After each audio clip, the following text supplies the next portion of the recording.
Welcome and good evening.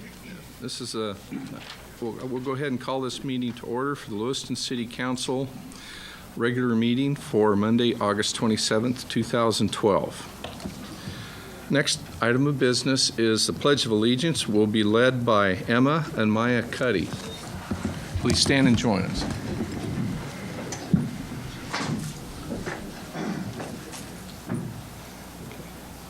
I pledge allegiance to the flag of the United States of America and to the republic for which it stands, one nation, under God, indivisible, with liberty and justice for all.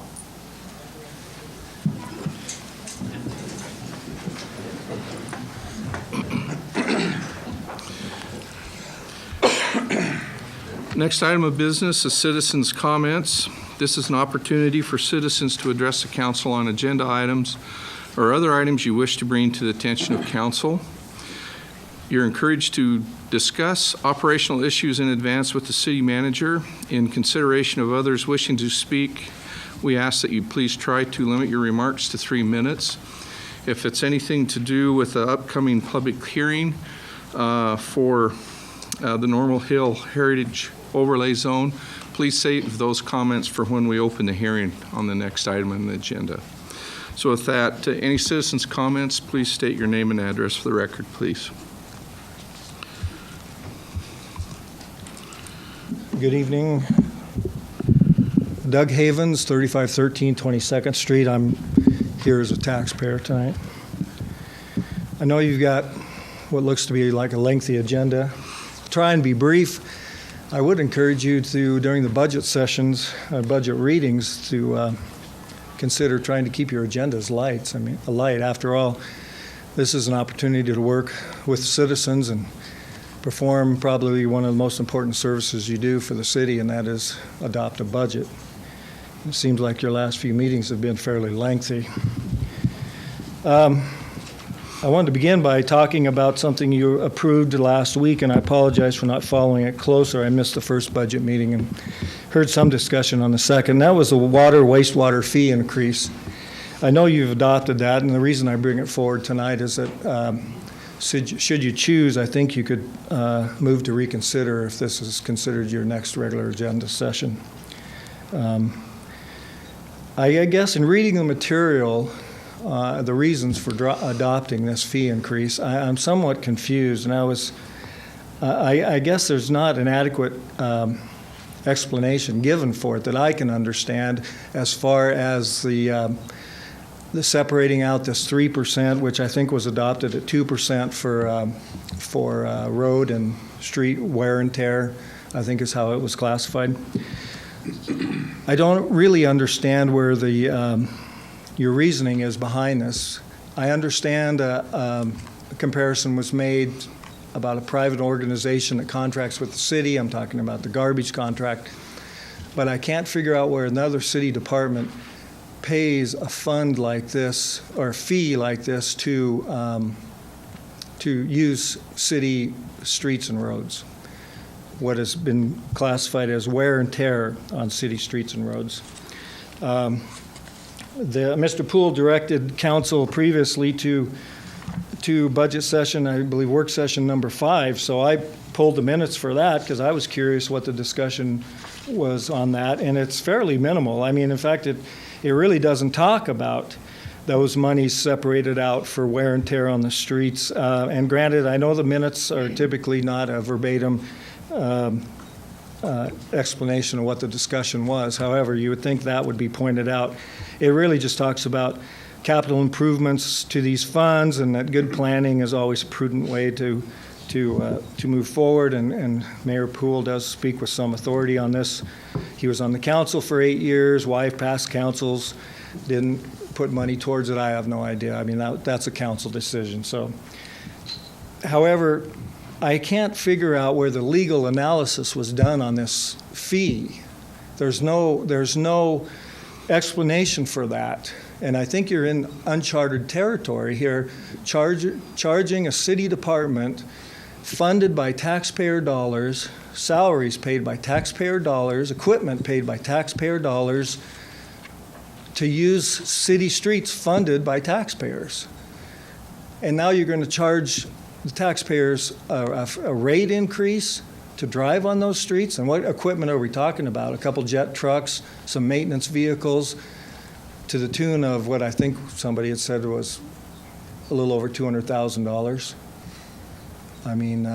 I would encourage highly that you reconsider this and look at this more closely. Now, I know it's tied into your budget somehow.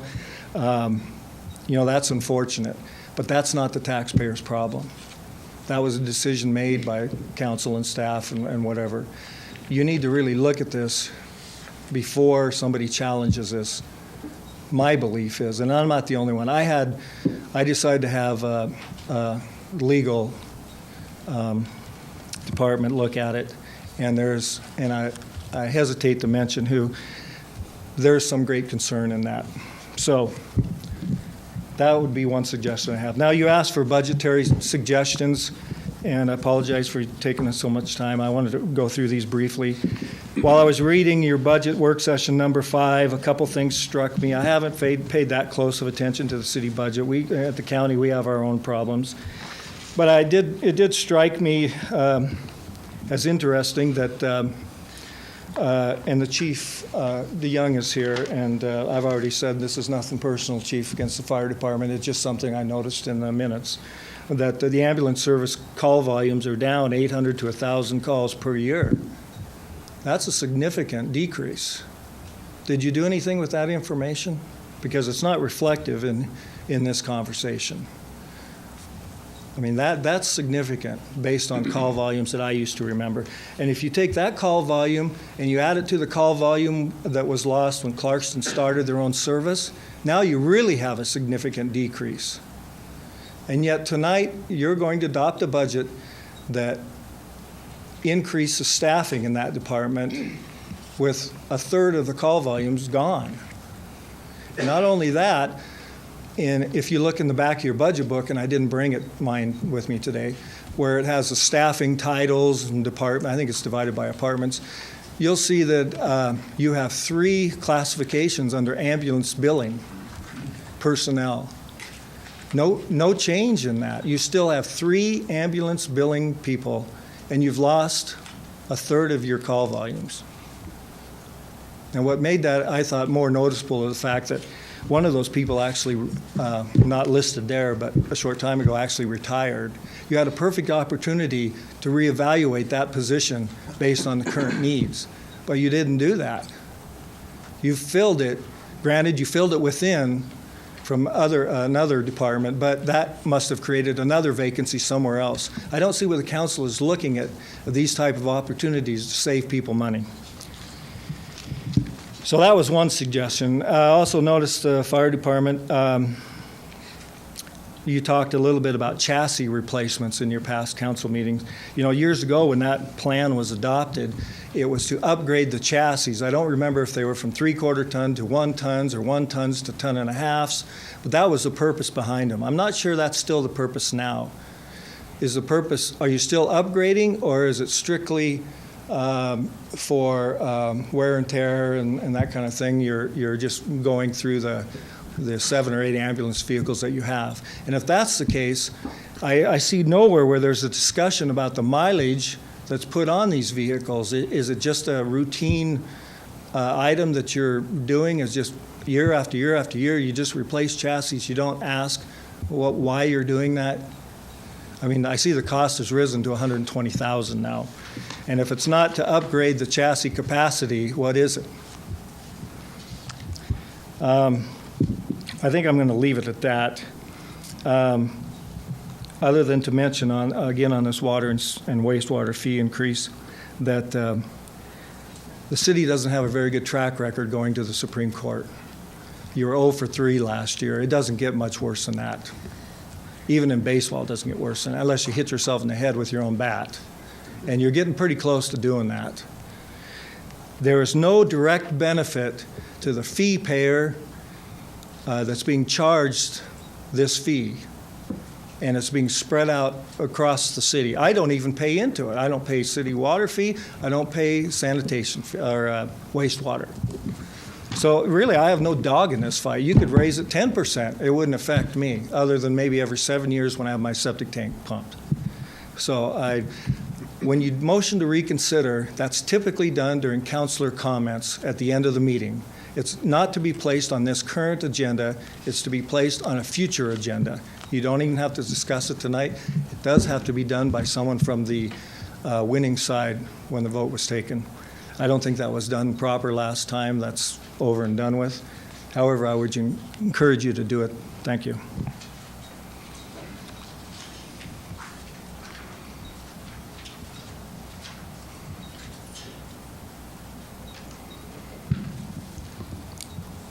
Ken Cron, 438 Crestline Circle Drive, Lewiston, taxpayer. Sometimes I wonder why people even speak here, because most of it falls on deaf ears, I think.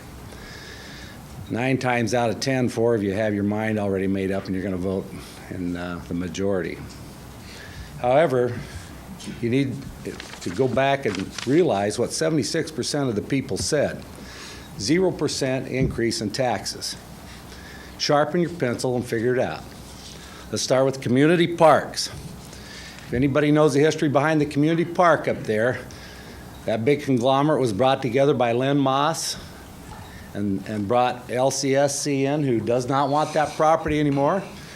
And I doubt if LHS has a new high school in our lifetime. So you guys are sitting there with I don't know how many acres that you put an infrastructure in and continue to work on an infrastructure, which is not going to happen. Every time we get grant money, that costs the taxpayers $50,000. Every grant. Now, what about the levee project down here, the Tunnel of Love, and the beautification down here? It's not finished. Correct me if I'm wrong. I believe lighting was supposed to take place from the boat ramp down to the tunnel. That was all supposed to be put in grass, more parking, and an amphitheater. And none of that has been completed. And you need to explain that to the taxpayers. The little pedestrian bridge put down here by the railroad bridge, I bet that and the Tunnel of Love don't get more than 12 people a day, not even that, a day through them. Work on the infrastructure. You guys seem to be considered worried about $1 million or whatever it is down here roundabout, when we should be looking at Bryden. Bryden should be 4 lanes all the way through with a turning lane in the middle. 16th Avenue should be 3 to 4 lanes all the way through. 11th Avenue those are connectors. Those are things that are important. And you want to put a roundabout out the end of the thing out there by the church, that should just be a continuation of 4 lanes past that without a roundabout. Those are common sense things. I mean, 4 of you people here think we have an endless supply of money. And it's like your checkbook. You only have X amount of money. I wish I could just go in and say, hey, I need more money. Give me more money. An ambulance, $120,000 ambulance. And I believe Clarkson just bought a used one for $7,000. Wow. Eco, as long as we continue to have Eco where it's located, and Potlatch, which has been here forever, you're not going to get anybody to build downtown. The stench is just terrible. Every time I go to Costco, I usually smell it. Dump your TV, channel 13. We don't need that. 4 of you, like I say, think we have an endless supply of money. It's pretty easy to spend other people's money, isn't it? Huh? Here's the real kicker, though. You want an increase in our taxes, but yet we just loaned the library nearly $1 million. Isn't that amazing? Kevin, contrary to what you think, we do have the highest water rates and some of the highest taxes in the state. And I'll beg to differ with you on that any time. We've got the data to back it up, Mr. Crone.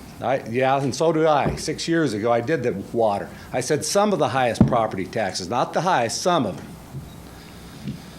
76% said 0% increase in taxes. Have some courage, people. Hold the line. We're the taxpayers. Do what you're elected to do. Thank you. Any other citizens' comments this evening?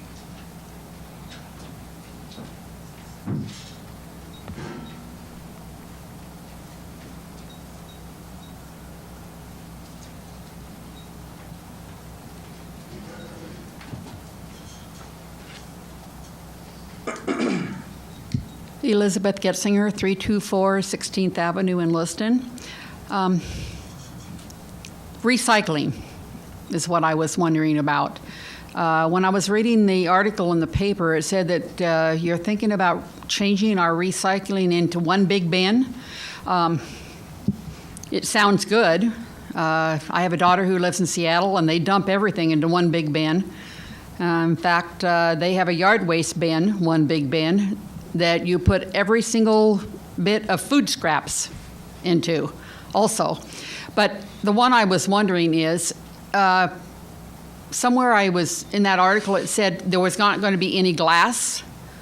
And I'm kind of concerned, are we actually stopping recycling glass if we go to one big bin? Because I think that would be pretty bad. I know that my own recycling bins are probably 90% glass. And so what I'm concerned is if we're going to stop recycling glass, that would be bad. Then let's keep our blue and red bins. But if we can dump glass into the big bins, then that would be fine.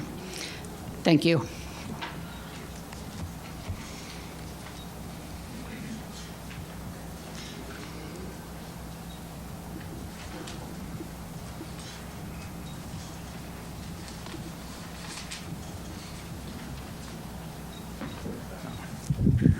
Yeah, Mike Lorenz, 458 Crestline Circle Drive. Yeah, I hopefully you council members kind of paid attention to that survey where, there was a vast majority, like Mr. Cron said, that, there's a lot of people do not want their taxes raised. I said for a town that's basically grown about 1,000 people in 12 years, and you have a city budget that's doubled in basically 12 years, there at some point, you need to kind of hold the line on some of this stuff.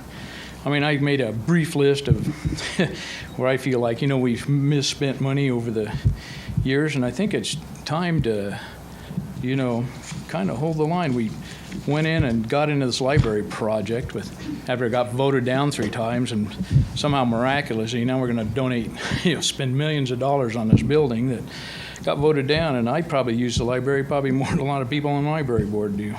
And I enjoy reading books, but, I see you in here. We're going to raise the library budget $108,000. Gee, wonder what for? Just to say we did it? So here's kind of a little summary of what I feel like you've kind of been wasting money over the last couple of years. Well, we railroaded J. Krause out. That cost us $140,000. We spent, I don't know how many thousands of dollars when Dan Marsh is interim manager, and, and then how many thousands we spent on our subsidized restaurant fee at the airport. That never came out. I think we just put in a new computer system for several $100,000. We now pay, I believe, it's $84,000 a year in a fireman retirement medical fund that I don't think anybody else in the city gets. We misspent $1 million of their stormwater fee, wound up having to pay that money out of the street department. And then we took $1 million from our sanitation slush fund for a golf course, and then we take $800,000 for a library that nobody voted, and then you're going to turn around and charge the taxpayers interest on this. Why isn't this money coming out of the library budget? Or better yet, why isn't it coming out of the library fund? The library board, they claim they got all this money, let them pay the $800,000 for something that was never voted. I mean, if it would have passed by 66 2/3%, that's fine with me. You did it by the rules, you did it up front, but no, let's sneak it in the back door because it didn't pass. So all I'm saying is I hope you listen to that survey because you are the ones that put it out, and I think you just, need to pay attention to the, what the taxpayers are saying for once. Thanks.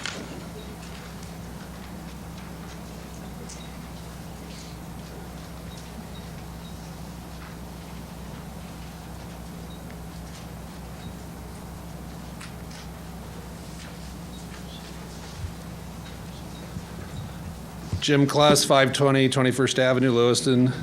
It's my 3rd week in a row here. I'd like to make a comment about last week's meeting. One comment, Brad Cannon mentioned that perhaps they should cut off these televised council meetings, P&Z meetings, I guess also. Well, that's really not part of the general fund. It's money that's we all pay for through your anybody that's on Cable One. If you look at your bill, there's a local franchise fee, and those fees contribute to a pot of money that then are allocated to the creation and the upkeep of a local government channel, Channel 13 in this case. I know that because when I was on the council, I was on that committee with Fred Frickenworth, and so I'd just like to make that correction. So it'd be nice if when the council members make comments like that, that they had some of their information correct. But primarily tonight, I'm here to ask for the third week in a row for council comments from each council member about what their beliefs are about having greater and greater literal property taxes taken when people's net worth of their homes has gone down. And this information is right in on page 31 of the Citizen Guide to the Budget. I've mentioned that page before. So people's homes are worth less. It's a major component of most people's assets. It creates their net worth. So their homes are worth less, but literally we are taking more money on property that has less and less value. So I would like to hear each of the council members' comments on that. We'll start with Kevin Poole. Kevin, what would you like to say about that? Is that all the comments you have for this evening, Mr. Kless? No, I'm actually asked you for a specific question, and you haven't addressed it. So We're here to hear citizens' we'll comments. put not Kevin answering Poole questions. down as could not care less about Kless, we the asked citizens and taxpayers of Lewiston. Brad Cannon, what would you like to say? Mr. Kless, one more We'll time. put Brad Cannon also down. Mr. Kless, I'll ask you one more time, and I'll have the police come and remove you. You be civil, and you I have been, give so your I'm being comments. polite. I asked for your You give opinion. your Obviously, comments. that's an We're here to uncomfortable listen to you. subject for you. If- But that's okay. This all speaks volumes. We know where they stand. Thank you very much. Any other citizens' comments this evening?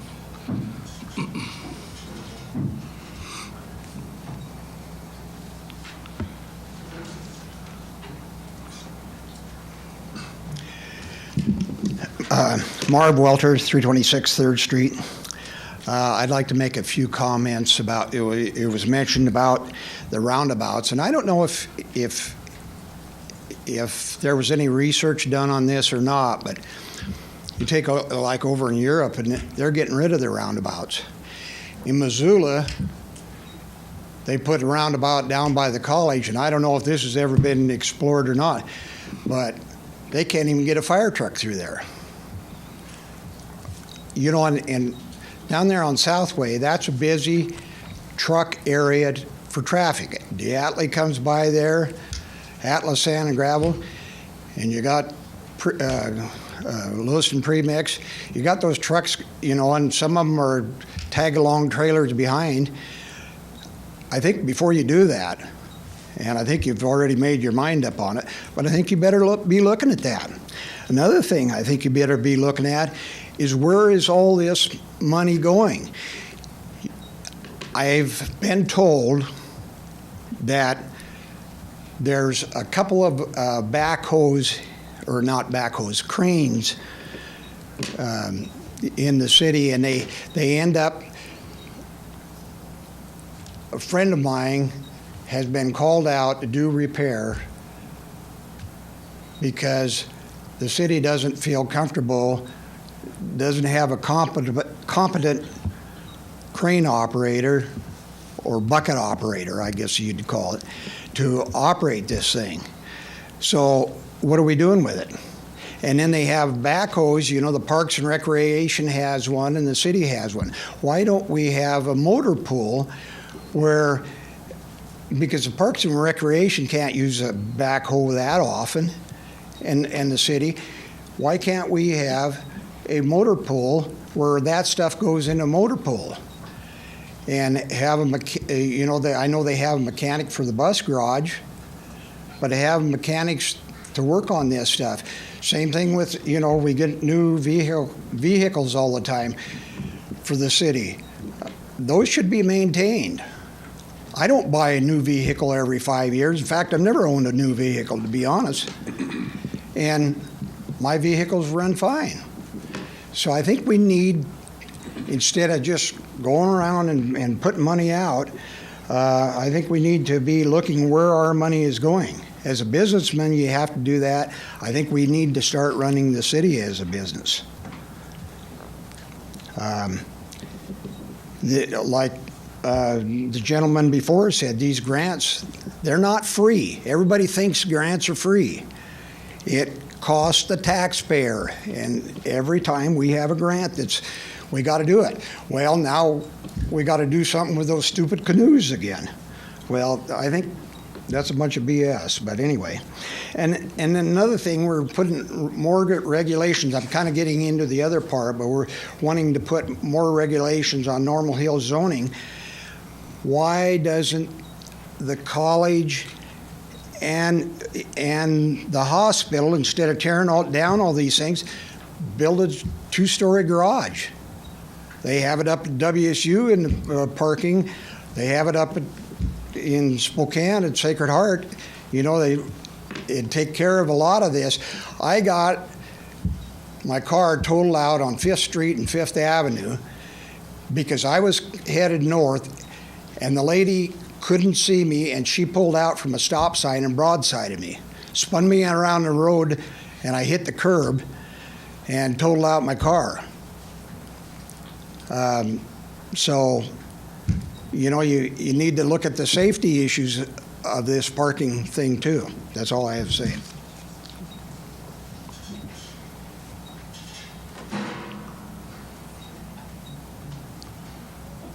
Any other citizens' comments this evening? Okay, seeing none, we'll move on to public hearings and presentations. This is a public hearing for ZA 0312 and ZC 0312. The applicant is the City of Lewiston. Mr. Bennett. Thank you, Mayor, members of the council. Tonight, we're going to be having a public hearing to get input on the proposed Normal Hill Heritage Overlay Zone, and along with that, a boundary defining where that overlay zone stretches from and to. So our city planner, Joel Plaskin, is here. He's ready to address the council and the audience with his staff report. Thera, would you like to recuse yourself from this one? Yeah. Okay. It's up to you. Okay. Mr. Plaskin. Thank you. I'd like to introduce this agenda item, given a little bit of background, and then I'll go through a fairly brief presentation, which is a summary of what the proposal is. We've been talking a lot lately about Normal Hill. There have been zoning projects, zoning initiatives resulting from a comprehensive plan amendment that was done in 2010. We went through the Normal Hill mixed-use zone. You just recently conducted hearings on the proposed Normal Hill North Zone, Normal Hill South Zone to replace the residential zoning in the area. And this is a third piece related to the Normal Hill Special Planning Area, which is being called a Heritage Overlay Zone. The comprehensive plan amendment that was passed in 2010 contemplated the adoption of historic neighborhood designations, and there are different levels of historic designations that that can be looked at, and the option that you're being presented with tonight is formal in the sense that it would be part of the zoning code, but it's not formal to the extent that it would be a historic district as recognized by the State Historic Preservation Commission, which is a higher level than what's being proposed here tonight. The Historic Preservation Office of the state, however, did review this proposal, and they were in support of it. The proposal was put together by representatives of the Normal Hill Neighborhood Association, by city staff, by the Planning and Zoning Commission, and in large part by the Lewiston Historic Preservation Commission. The Planning and Zoning Commission held their public hearing on this proposal on June 27th of this year, and they recommended approval of the proposal, and now it's at the council level for review and consideration and public testimony at this level. I'd like to have you look at a map I'm going to put up on the screen just so we can get an idea of the physical area that we're talking about. On this aerial photograph, north is up. The bolded black line that you see is the proposed boundary for the Heritage Overlay Zone. Up in the upper left-hand corner, there you can see the top of the bluff between Normal Hill and downtown. On the west side is Prospect Avenue. The southerly boundary of this area is 7th Avenue. The east side, down toward the lower right, that's Miller Street. And then basically it follows the bluff from Miller Street all the way around, as you see on the map. This area encompasses about 35 blocks. If that helps you give a little perspective. I did a brief analysis, and it looks like it would probably include about 350 to 400 homes, and it would include the college. The LCSC campus is located south of this border. However, the college may own some buildings on the north side of 7th Avenue, I'm not sure. This boundary was selected by the Historic Preservation Commission in large part because it's their observation that it is the area that has the highest concentration of buildings that have historic significance. And so this is the boundary that they had chosen. They have talked about if this proposal is successful, the possibility of extending it, but certainly that's just preliminary nature at this particular time. This proposal for this overlay zone is also being proposed as temporary. The trial period that's been identified is 3 years, after which it is proposed that how the overlay is working or not will be reviewed. The Historic Preservation Commission proposes to monitor the implementation and administration of this should it pass, and so I wanted to point that out to you. I'd like to go over, in summary anyway, what the proposal is exactly.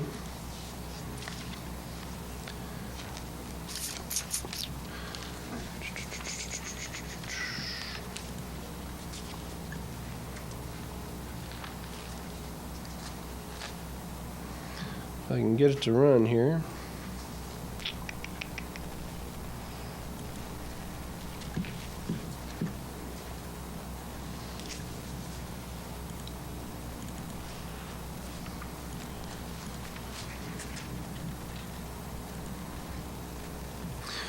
In your packets, you should have received a copy of the proposal itself, which is the actual language that's being proposed to be inserted into the zoning code.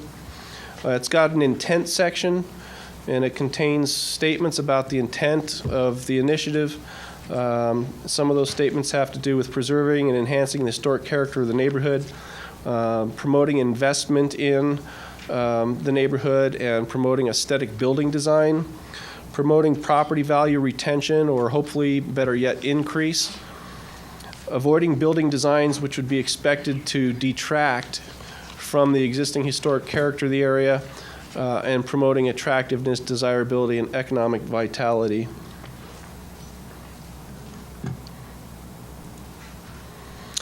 There's an applicability section of the proposal as well. I mentioned already the geographic area and the number of homes estimated to be included. The proposal would apply to new construction, to building additions, and to exterior remodels of buildings. It would not apply to interior remodels. And basically what it would entail would be a review by the Historic Preservation Commission for their consideration of issuing what's called a certificate of appropriateness for the building permit. And it's based on criteria that we'll get to here in just a minute. It would include entities that are typically exempt from building permits. For example, the state is exempt from city building permits.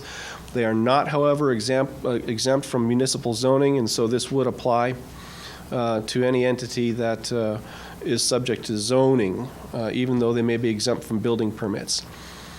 The overlay, I'm using the term overlay zone, a heritage overlay zone. Basically what that means is it's a proposal that would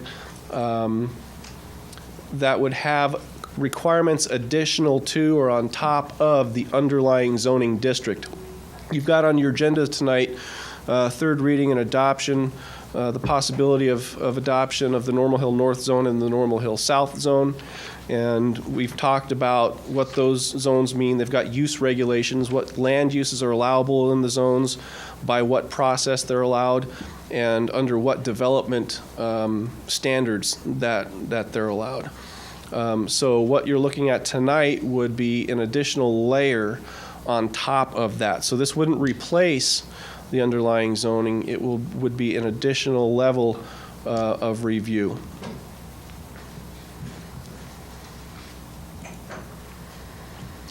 I mentioned earlier factors, and you can see in detail the language that's being proposed in consideration of these factors, but just briefly, I'm going to refer to them as design factors. When someone makes a building permit application within this geographic area that I've talked about and shown on the map, if this proposal is adopted, then the Historic Preservation Commission would review the construction plans and the building permit application for factors that include building height, the facades of the buildings that have public frontage, so if they face a street or an alley, wall openings, so doors and windows, arches, that kind of thing, the building spacing along the street. Another particular one is the entrances to buildings and their frontward appearance, including porches. Building materials and textures, architectural details, roof shapes, and the building scale or the building mass.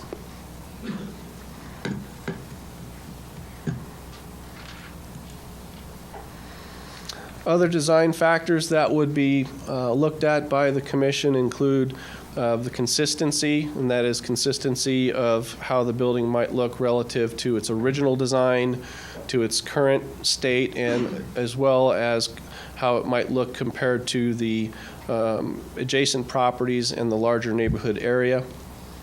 Whether or not it's compatible in terms of its design and the way it's proposed. I mentioned already original architectural style, the existing architectural style. And we're proposing to define the term surrounding properties to mean those that are on the same block as the property for which the building permit application is made, and that would include across the street. And the term neighborhood is being defined as those properties within a 600-foot radius of the property for which the building permit application is made. As far as administration of this level of design review, I already mentioned it'd be administered by the Historic Preservation Commission. They've been appointed by the City Council and already function to administer a more formal level of review for the downtown, the West End Historic District. And this would be basically an expansion of the idea behind that up into the Normal Hill area, but at a slightly lesser level. They would also be helped by city staff. We've got a staff person who is a liaison and a support to the Historic Preservation Commission. That would be actually two staff helping them to go through this process.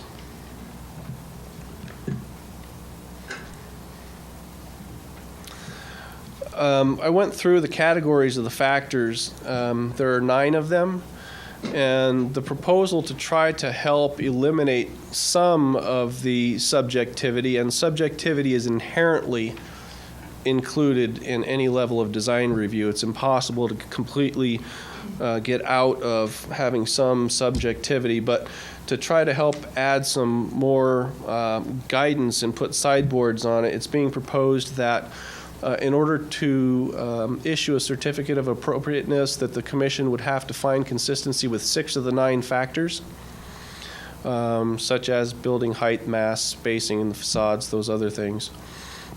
The commission would have leeway to make exceptions based on unanticipated or unaccounted for circumstances. but they would have to find consistency with at least 6 of those 9 factors. And in order to find that a proposal is consistent with each of the factors, they have 3 priorities that have been designed for them to consider, and they would have to be able to find that the proposal meets 2 out of 3 of the priorities for at least 6 of the 9 factors. So there's kind of a formula for them to follow to help it make it a little bit more objective. And I'll mention that they could impose under this proposal conditions of approval of their certificate of appropriateness. Basically, the idea behind that would be to help the process. So if they could give specific direction to an applicant, if you make this specific change to this drawing or what have you, to give very direct guidance, then the applicant wouldn't have to come back and they'd be able to continue on through the process. As far as process goes, I mentioned the building permit application process. We're trying to keep things as simple as we can. It is, like I said, though, another layer of review, and so it does add to the process. We were proposing to use the existing building permit application. We would just recognize that if the property falls within the designated area, that same building permit application that they would have to fill out anyway, we would just recognize that as their request for a certificate of appropriateness, and just automatically initiate the process for the applicant. There would be no additional fee associated with this process to the property owners. What's being proposed is that the Historic Preservation Commission would have a maximum of 14 days to review the application. And then after their review, they would have a maximum of 7 days to render their decision. And if they fail to meet those deadlines, then it would automatically default to an approval, and the applicant would move on their merry way. Appeals, as in the case with other issues in the zoning code, decisions are appealable. The Historic Preservation Commission decision on a certificate of appropriateness could be appealed to the Planning and Zoning Commission. And as usual, the Planning and Zoning Commission decision could be appealed to the City Council.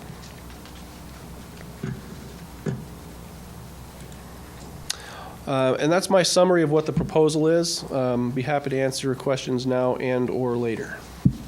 Council, have any questions for Mr. Plaskin? This time? Okay, yes.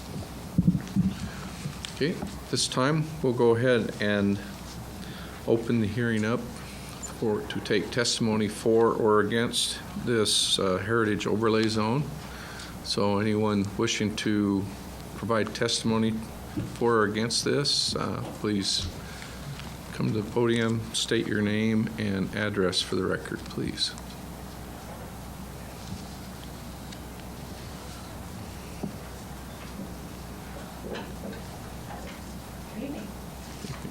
Kathy Schroeder, 704 4th Avenue, Normal Hill. I think I put a copy of your city code, the Lewiston City Code, which is section 19.5-11, findings and declarations. And if I might, I'll just read it because I think it's very pertinent to Lewiston's oldest neighborhood, Normal Hill. The City Council of the City of Lewiston, Idaho hereby finds and declares that the preservation of the historical, architectural, and cultural heritage of the city is an important public purpose. The City Council further finds that the protection, preservation, and enhancement of buildings, structures, districts, and neighborhoods of historical, architectural, and cultural significance located within the City of Lewiston will be of cultural, economic, and aesthetic benefit to the city and its inhabitants. The purpose of this article is to designate, preserve, protect, enhance, and perpetuate the historic buildings, structures, districts, and neighborhoods which contribute to the cultural and aesthetic benefit of Lewiston, foster civic pride in the beauty and accomplishments of the past, stabilize and improve the economic value of certain historic buildings, structures, districts, and neighborhoods, promote and encourage continued private ownership and utilization of such buildings and other structures now so owned and used, consistent with the objectives listed above.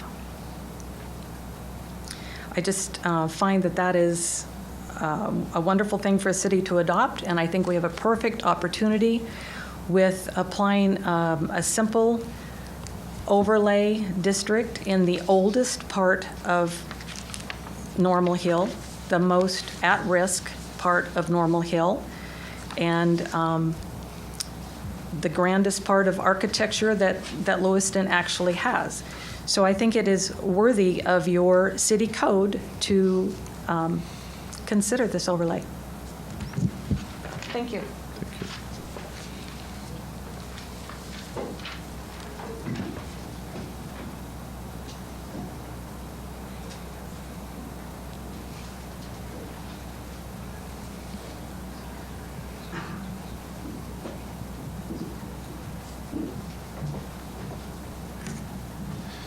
I'm Brad Cuddy. I live at 336 North Prospect Boulevard. So I'm in this zone. Our home would be affected by this code if you decide to adopt it. And I have some concerns. I'm just going to kind of repeat, I think, a lot of what I said at the Planning and Zoning hearing when they took testimony there. Again, I think the goal of this is great. I think all of us would love to see Normal Hill maintain its historic nature. However, I don't know that, I'm not convinced, I guess, that this is the answer.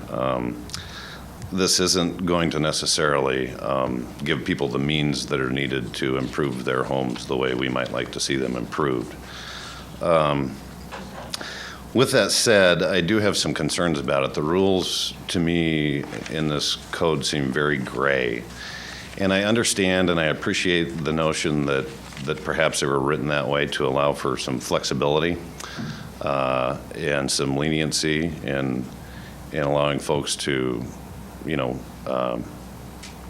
when they go to submit their applications or what have you, to allow the Preservation Commission some flexibility in improving things. At the same time, while that may grant some flexibility, it also is a concern. You've probably got a great group there now that will be very fair in how they apply these rules, but will that be the case in 10 years or 20 years or what have you? There's a lot in this document, although I think there's a lot of it's pretty well thought out. There's a lot in here that still there's a lot of regulation. Where we build, how high, where we situate on our lot, what it looks like, architectural details, da-da-da-da-da, the list goes on and on. And while this code speaks to those in general terms, it's not like a building code where it's very clear to whoever wants to improve their home, what they need to do to be in compliance with this code. Yeah, I understand, the process is simple, and I appreciate that. I think that's great that your building code application will serve as your application for this. But there still is a time element here that is of concern to me. I'm the type that does little things here, a window here, just dabs here and there. I don't plan on a major renovation of my home. And to me, to wait what would almost be a month to maybe want to put in an egress window in my basement or something like that, that's a long time. I don't, when you do things, one window at a time or things like that, to me this seems very cumbersome. And at Planning and Zoning, I'd suggested that if you folks would consider some kind of administrative process for really simple projects, I think that would be really great for those of us that just do small things a little at a time. This speaks to, I think, 7 days approval time, and I don't recall 14 working days, but when you add that up and actually put it into weekdays, you're out about a month on that time frame. And that's too long for simple projects, I think, anyway. I can see it for a major renovation or a major remodel. Sure, then you got time to have an architect draw up plans and present it to the group and see what they think and get some feedback. So that concerns me. The rules are gray. The time frame is too long, I think, and there's no provision for smaller projects. The other thing that concerns me a little bit with this is my neighborhood where I live. I'm just right out on Prospect Boulevard, just right above Main Street. And the area behind us, well, Prospect, there's a lot of nice historic homes there. The area behind us is fairly blighted. It's a tough neighborhood. And right behind me is a rental unit that is in disrepair, but they're doing a little bit, again, at a time to make it look better, some vinyl windows. Whether or not these vinyl windows would be in compliance with this ordinance, I don't know, but what I would suspect is if you add another layer of items for this landowner to go through to make these small minor improvements, I think you're less likely to see that happen, especially in these blighted areas where people are kind of reluctant to put much money back into their rental units anyway. So I actually, while it was brought up that this is probably the lightest form of an overlay, excuse me, it seems like there are benefits to some of the other avenues out there for cities to encourage development in areas like this. Frankly, a lot of Normal Hill, things are in disrepair and they need repair as much as they need historic preservation.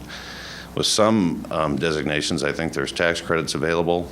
Some cities are doing special building codes that recognize the difficulty with rebuilding older structures, and I wouldn't say making things more lenient, but at least making things more doable for landowners to rehabilitate things. So I think there's other avenues. I think this has some good points. Again, I think the goal is great, but I would really urge you to, I feel like I'm trying to stop a locomotive here because there's been a lot of work gone into this, and I don't think it's probably going to, I have a hunch it'll just sell through, but I would urge you to at least please look at a few very simple things like a shorter time frame and at least some kind of administrative process. And remember too, that those of us that bought on Normal Hill, this was not in place when we bought it. We did not sign covenants or agree to covenants in our neighborhood. This is an added restriction on what we can do with our home. And I know people get irritated when they see a pole building go up next door or this or that or things they don't appreciate, but I don't know how appropriate it is to govern 350 to 400 people because of what maybe 10 or 20 may have done. But anyway, thank you for your time. I recognize you've got a difficult job and appreciate you letting us visit with you.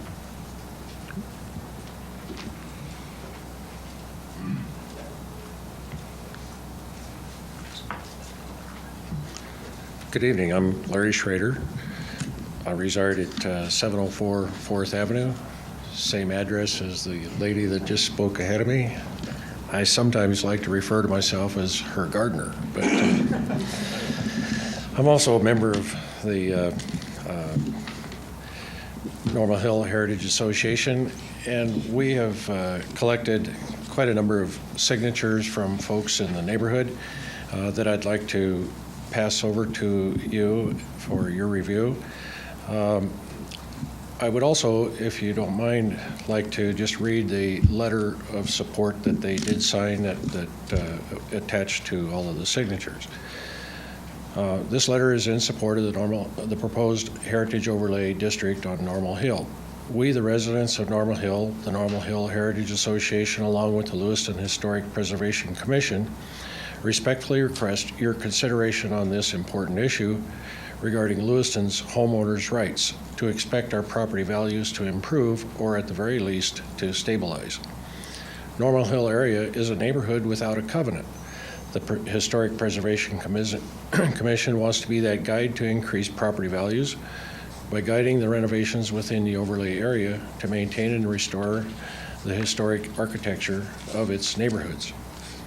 By having the permit process include the commission will provide stability to our most aging neighborhood. This will stimulate interest in purchasing a property and increase values. As older properties are renovated and or replaced, they would maintain the look and feel of the surrounding historic homes, upgrading the neighborhood and its value. Yes, we as homeowners do have the right, let's protect it. We respectfully request that Lewiston City Council accept the Normal Hill Heritage Overlay District to be implemented for a 3-year test period. After that time, a review of the process of the certificate of appropriateness, providing the pros and cons, will be taken. If the review provides the Heritage Overlay District successful, continue to expand the overlay district. If not, discontinue the project. Anyway, if I may.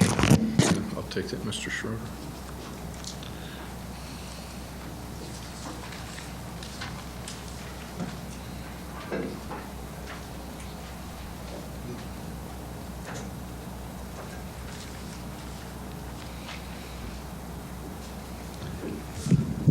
Good evening. My name is Mike Willett, and I live at 1122 3rd Street. And I guess I'm one of the houses that seem to be in question here. Because of this ordinance, we had bought our house a number of years, about 6 years ago here in Lewiston, and we want to stay on Normal Hill and not move out to the country club or surrounding areas. And we like to be centrally located. With that, we bought an older home on 3rd Street and decided to remodel it in time. And we're kind of like Mr. Brad Cuddy. We do it in a period of time that we can afford it. Well, with this zoning that you have done, and I talked to Joel from the city of Lewiston, it had basically made us move forward with adding a garage addition on the front of our house. And I guess this was used a number of meetings ago for the fact of our garage being one of the ones that you wouldn't want to get done that like this. And I guess you guys took pictures of houses that were surrounding my home and plus my home being under construction. And I guess when we started this was the fact that we talked to Joel down there that we were looking at the idea, our laundry room was in the basement and we wanted to move it upstairs along with adding a garage to the front of our house because we had the ample room to do that. And so we were going to do that. We actually were planning to do that, but because of this, like I said, it forced us to move ahead. But I guess I was a little offended for the fact that you guys took pictures of it while it was under construction, and then I don't know how you viewed that it was, well, this is what we don't want people to do. Yet, under construction, I made sure that my siding was the same around the outside of the house, that it flowed with the original home. My roof lines were flowing along with that, and I've had people drive by and look at the home and go, "Gosh, you built a brand new home," yet it was a remodel. I guess that what I'm getting at is that there's so many other homes around Normal Hill that are, like Mr. Cuddy said, was under distress, overgrown grass, homes that haven't been improved on. And I guess I would like the idea that I'd rather see somebody improving their home and making added value to the home than not doing anything at all. With this zone and then also with the heritage, I feel like that we're going to be under a planned unit development now under a homeowner association. And I just feel like your hands are going to be more tied to be able to do some improvements to your home. I don't know, has the board, did you guys see my house now? It's pretty well finished.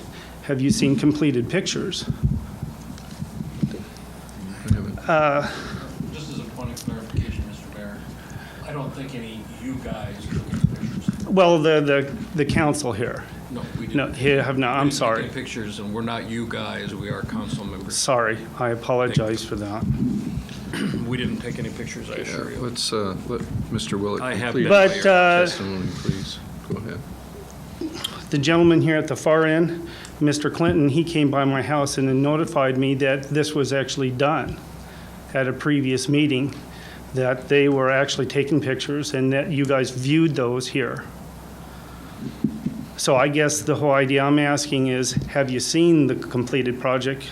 And Mr. Clinton came by today, and then I said, well, why don't you take pictures to see my finished house that I did here? So, Mr. Daniel. I think he's referring to the other zoning ordinance, because he's actually just slightly out of the overlay zone. And so I went by to see what the garage looked like, because, yeah, we had posted a picture of his garage under construction during, when we had our public hearing on those other zones. And, of course, we used a picture of his garage while it's under construction with dirt all around it. It looked, of course, horrible because it's under construction. So I went by his house. I took a photo of it, but I haven't had a chance to upload it to the computer to send to everybody. So. Okay. anyhow, I guess in the long run, I just feel like some of this is just the first step of more control, and that we're just going to be more tied down to what we're going to be due on our own personal homes. And I just feel if you own your own home, you should be able to do within reason of what you could do to improve it. So I apologize for that, council. Yeah. So I find that as offensive as you do. yeah. As you find somebody taking a picture of your house. I Yeah. have been by your house and congratulate you for working on it. But Yeah. But please, I am Dr. Ortman and Mr. Ortman, Joe, Okay. Harry, Dennis, Okay. whatever you say. But my apologies. yeah, you guys just cuts me to the core. Mr. Willett, Yes. is it your wish that you would like to submit a picture of your house completed project now for the record? Well, I If you don't could. have one It's- with you tonight, I think. No, I do you'd be able not. You'd be able to. I'm email one. still trying to finish up some finished painting on the front of it to get it finished. Okay, So I can though. but that's an option I'll open to you. so- Okay. Okay, So thank you. all right, thank you.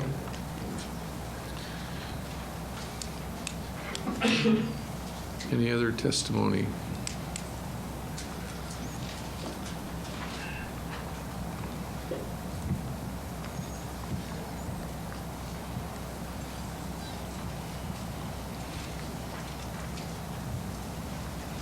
Kathy Schroeder, 704 4th Avenue, Normal Hill. I apologize, I forgot to bring these up to hand them out to you. What they are is a simpler, condensed view of the Certificate of Appropriateness criteria that's been developed by Historic Preservation Commission. And it includes the same factors and intent that were on your handout in your packet.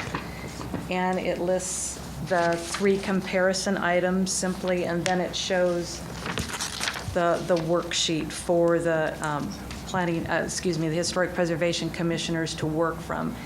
Their intent is to work and expedite this as quickly as possible. They've worked out a system where they can do this via email with this worksheet. And I really don't expect, under some circumstances, I'm sure they'd go that long, but their intent is never to go that long, but it's set up for that. And I think they probably would be willing to consider a shorter period of time if that is your desire. But if I may hand these out to you. Yes. Yeah, thank you. I don't know if there's enough for everybody. I just made copies. Okay, we'll make sure that they're entered into the record. Thank you very much. Mhm.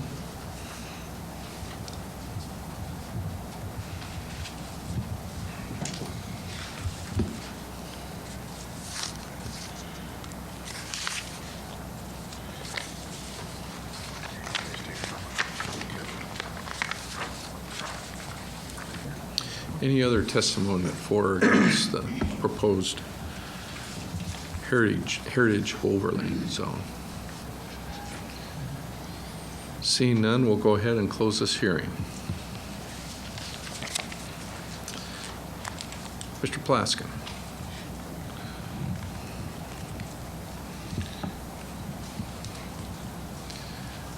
I know I have a couple of questions, and I'm sure council members may have some follow-up they'd like to have.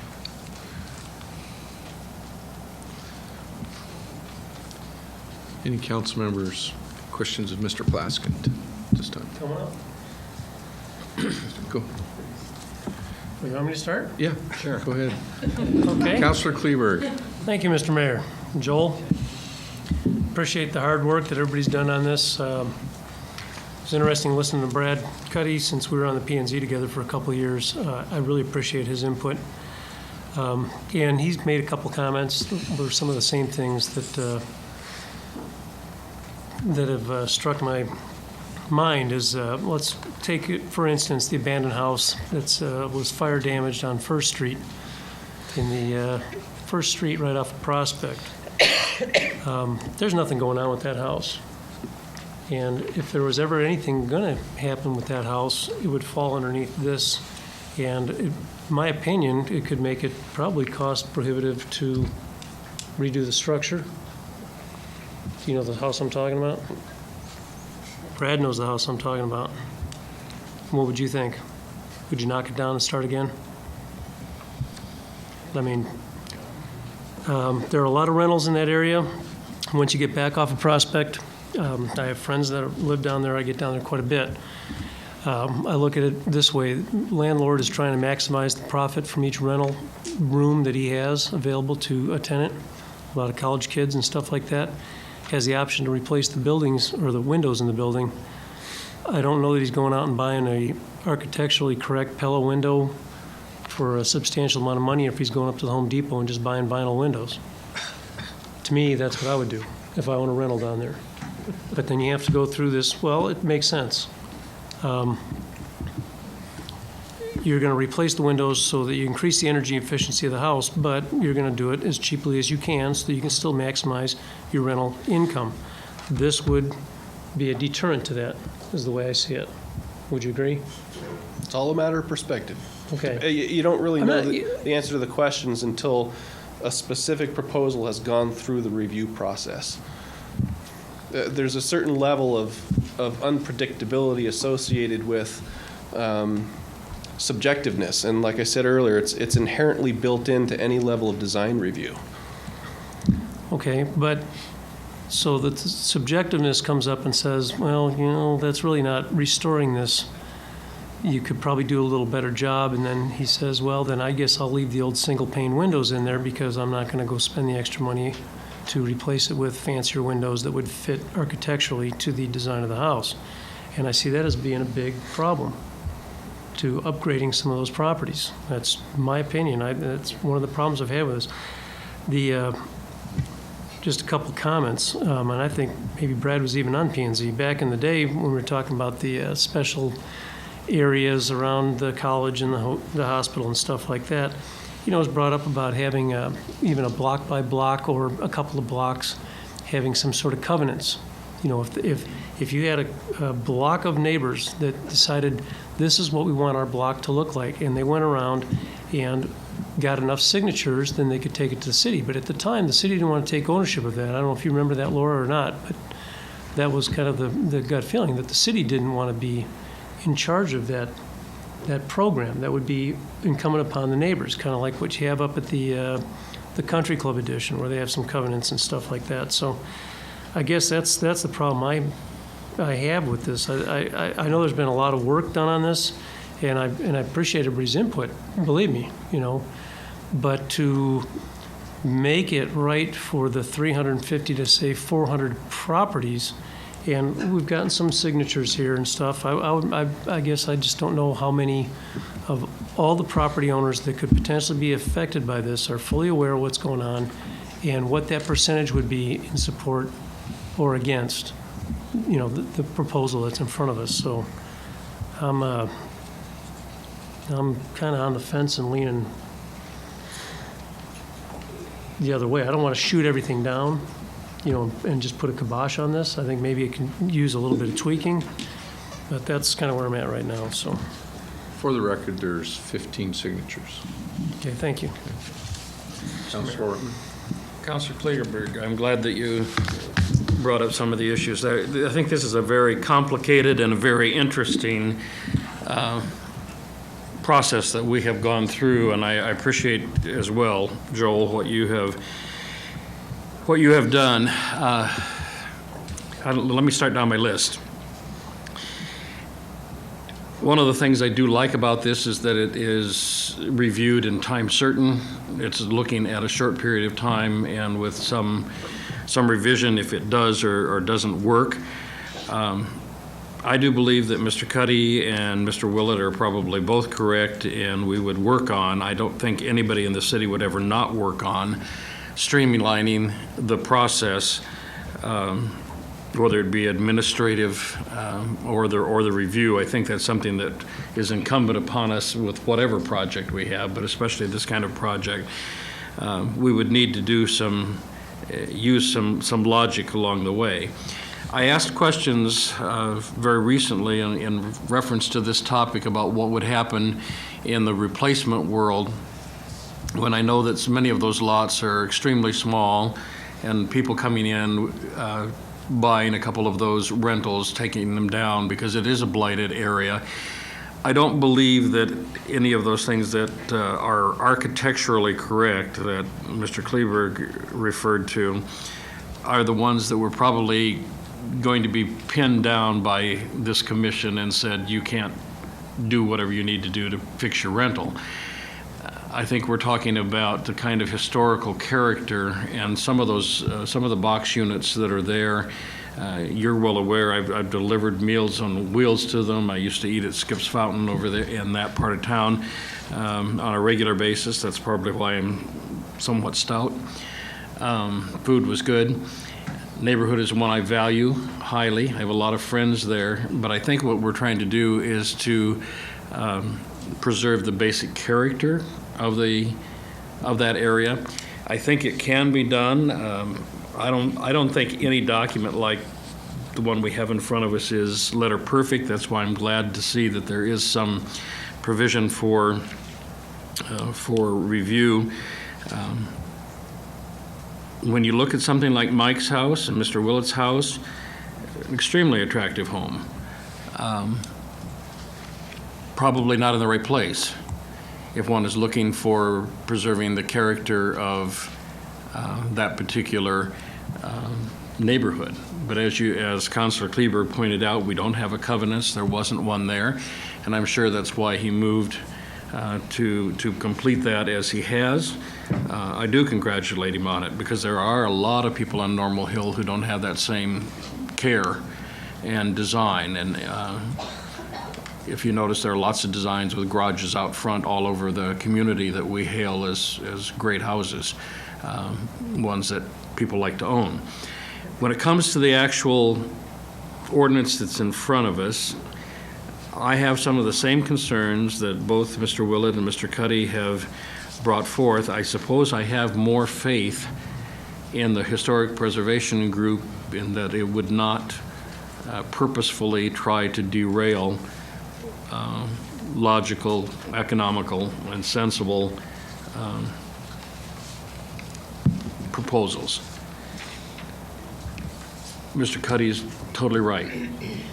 From the standpoint, we don't know that will always be the case, but hopefully we as a council would always have people on historical preservation that would be cognizant of that fact. I'd like to see us try something. I'd like to see us use common sense when it comes to things like windows and small projects. That's tough, but we've made a commitment to the neighborhood areas to try to do things better. And I'm convinced that our departments can do that. I really hope so. I too concur with both Councilor Kleberg and Councilor Ortman. A lot of work and stuff has been put into this, but it's a start. You got to start somewhere with a document, and then you're gonna fine tune it as the months and the years go by. I agree with Mr. Cuddy. If he wants to put in a couple of windows, is he going to go through that process? I know there isn't any provision for a dollar figure of $2,000 or something like that. You don't have to go through any of this process or anything like that. Maybe that could be fine-tuned. But you always hear from the citizens on Normal Hill that they want to preserve Normal Hill, right? And that's what we want to do. And that's what I think this document does to some extent, is preserve those Normal Hill properties that people want preserved. Yeah, there's a 900 square foot house that's got 2 bedrooms and a bath in it. Square box. Okay, if it burns to the ground, he can go back and build that same house, right? I mean, it's just kind of one of those things that's part of that neighborhood. But to help people know that we have something in place that preserves the heritage of Normal Hill, I think is great. And I think that's what they're looking for. And I think with all the work and time involved, that I'd be ashamed if we let this go by. But if we need to fine tune it a little bit with some ideas, or even from our people who live in that neighborhood, then maybe we need to look at that a little closer. But smaller projects, administrative process, Mr. Cuddy talked about being too long, or maybe we can relook at that part of the plan. But I think it's a great start. I think it's what people want on Normal Hill, because they've always said we got to preserve Normal Hill. So this is a good way to do it. Councilor Daniel. I had a question and a couple comments. How would this affect homes that are currently, they've been remodeled, they look really modern, but they want to add something onto it now? How would that work? Would they be able to keep the modern look, or would they have to conform to what if their neighbors had the historical houses next to them, but they've already remodeled their own house? Would they have to conform to their neighbors and then have this mismatched house, or how would that? I really can't answer that question. Each proposal would be subject to having to go through the review process based on all the factors, and there's going to be a body of people who have their own perspective on that. I just can't answer the question. That's one of the factors to consider, but it's not the only factor. It depends on how everything balances out. And I guess to my comments now, thanks, Joe. But I think that's kind of the problem, is there's too much left to the perspectives of a few people. With normal codes, you really get down to the actual, this item must be this tall, or up to this tall, it has to be this wide. But this leaves it so vague that it's so open to interpretation that I don't know, I can't support it. And I disagree with Councilor Ortman. Mr. Willett's house is perfect because, you know what? It's Mr. Willett's house on Mr. Willett's property in Mr. Willett's way, and that's how it should be, in my opinion. I do want to also add that today I spent the better part of the afternoon going door to door in this zone, and everybody I talked to, or at least the ones that actually knew about this, I did talk to a lot of people that weren't even aware, are opposed to it. So. Mr. Plaskin, there's a comment made that the rules are more gray and not very specific, and I know the comment's been made more than once, that usually if there's restrictive covenants and some restrictions in there, that you've got some fairly detailed boundaries of what you're operating in. What was the thinking of planning and zoning? Why wasn't it done that way? Well, I think a lot of the proposal actually came from the Historic Preservation Commission, based on their experience in implementing a very similar type of process in the West End Historic District. I don't think it was so much the Planning and Zoning Commission, although they did agree with the Historic Preservation Commission ultimately and recommended approval of this. And I think it has to do with another thing that was mentioned, a couple things that were already mentioned several times, and that it has to do with flexibility and reasonableness. And it's very, very difficult. If you look at CC&Rs, covenants, conditions, and restrictions, they are voluminous. And a lot of the reason that a lot of subdivisions initially have them, and then 10, 15, 20 years later, everybody's forgotten about them or they're not being used, is because they're too difficult to administer. And I think just based on my observation of that type of situation with the private CC&Rs is testament to maybe one of the reasons why getting to that level of detail doesn't work. Okay. You're not charging an additional fee, but it looks like to me that we're going to be taking there's potential to have additional staff time involved in this review process. So what's, I guess that's it. If we're going to offer a service, it seems like we should be offsetting that with some kind of fee for service. We already have a staff person supporting the Historic Preservation Commission. We've done an analysis of how much additional work this would create based on review of all of the building permits issued from 2007 to 2011, and have determined that the Historic Preservation Commission and the staff already assigned to that commission should be able to handle this by meeting no more than 2 times a month, or by meeting once a month and then having an additional review via email for the simpler projects. So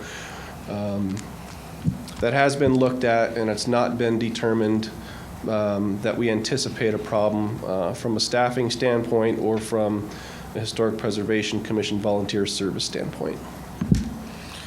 The Historic Preservation Commission, that was one of my questions, is how's the membership in the panel formulated, and how's that assigned? They're appointed by City Council, to my understanding, on an individual basis after terms expire. Okay, so they have a chance of being vetted by the body here then? Correct. Okay. Any other questions by council? Pro Tem Cannon. Councilor Daniel, not to put you on the spot or anything, but you said that you walked around the neighborhood a little bit and a lot of people were against it. Could you give me a number of the people that you talked to and maybe some of the reasons behind why they were against it? I'd probably say the amount of people I talked to that actually knew about it, probably about 20-ish. And pretty much most of their responses were just they love the intent of it. I love this neighborhood, but that's, in their opinion, it was too much, to summarize it, too much government involvement, too much of a bureaucracy in what they wanted just to improve their house. Did they have any solutions or anything to preserve Normal Hill and what they wanted us to look at? No. Pro Tem Cannon, I got a question on, excuse me for interrupting, okay. but I've got a point of order. We're supposed to be taking testimony during the hearing. Would what Mr. Daniels has done going and talking to folks be considered ex parte communication? That's correct, Mr. Mayor. Anybody who has any communication with anybody in that zone needs to declare that they've made the visit, Okay. and that they've had the communications. Okay, so, Okay. Mr. Daniel. Didn't I just do that when I brought up the fact that I canvassed the area? Yeah. Okay. Okay, thank you. I just wanted to clear that up. Okay, I appreciate it. Okay. Go ahead, Pro Tem Cannon. Well, I just want to know if they had any type of solutions or anything that they'd like to see. As far as, I don't know how many people have read the document that you've talked to or anything like that, but was there any input or anything from those individuals? The few people that did have any ideas, it was more directed towards more of the blighted areas, dealing with those as individual issues. That's about it. Okay, thank you. Appreciate it. Councilor Ortman? Mr. Mayor Pro Tem, this is a highly emotional issue for a lot of people on the Normal Hill area, but I think maybe this isn't a world of monsters. At least I don't think it is. I think planning and zoning and this council and certainly historical preservation have all read Sense and Sensibility. And I think that's really what we're talking about here, is that we all can engage in sense and sensibility. Unfortunately, I think we did some things wrong in the process, or some things might have been done wrong in the process. One of them is singling out a house like Mr. Willits, because that's certainly a beautiful home that a lot of people would love to live in. A huge number of people would love to live in. In terms of whether it's in character, total character with the neighborhood, my statement is probably still correct. It probably isn't. I'd love to see it on 10 acres and some beautiful stuff around it, because I think you've done a great job. I just believe that the 3 governing bodies that you're talking about here engage in, whether people believe it or not, we work hard at being sensible, right? And we have some sensitivity, some sensibility, and I think that's what will reign here. And I don't believe that we will come back with horror stories 3 years from now. I really believe that beautiful homes like the ones that Councilor Stevenson live in are going to be protected and preserved, and the neighborhoods are going to be improved the best they possibly can. I don't know what to do about the blight. That's been a huge concern. Infill, if I were to talk about one huge thing that is important in Lewiston that we are not addressing, it's not just infill of vacant lots, but replacement of houses and structures that are not what one would consider to be in good repair is a huge issue.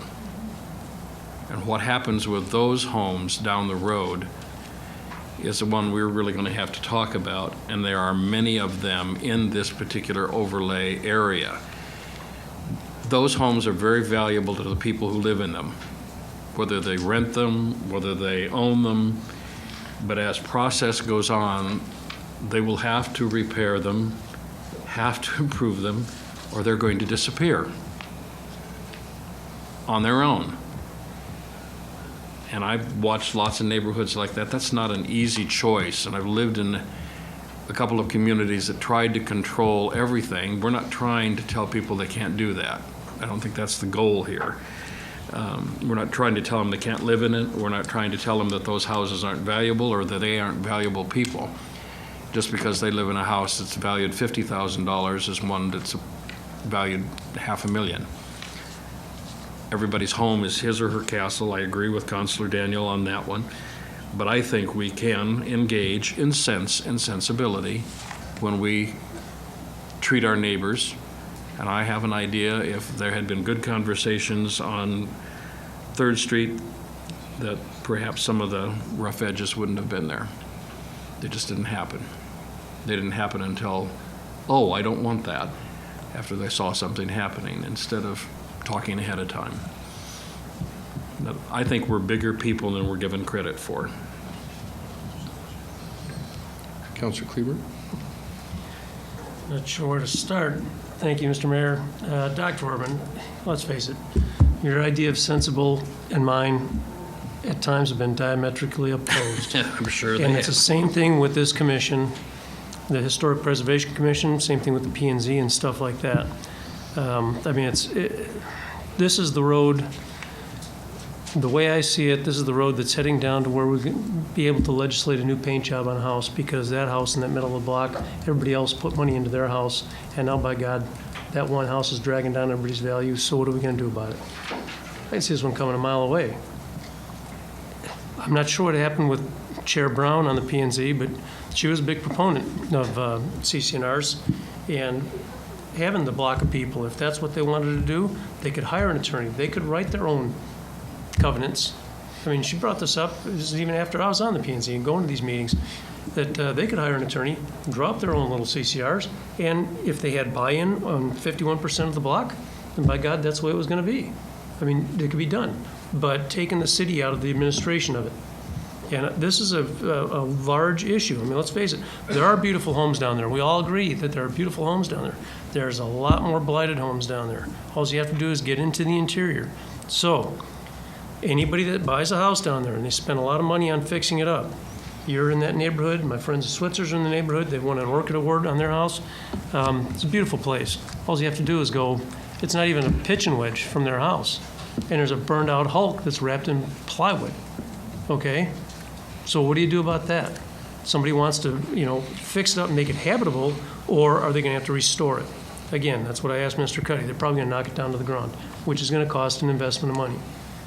This is one that I'm just not sure I can really support at this time.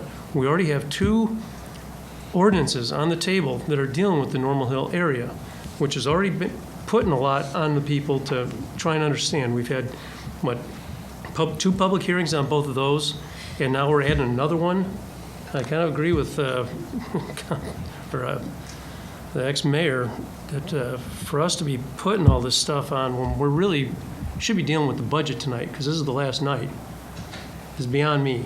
But at this time, I cannot support this. I'm not saying that I want this to go away. I think it could be reworked and maybe brought back in a little different form.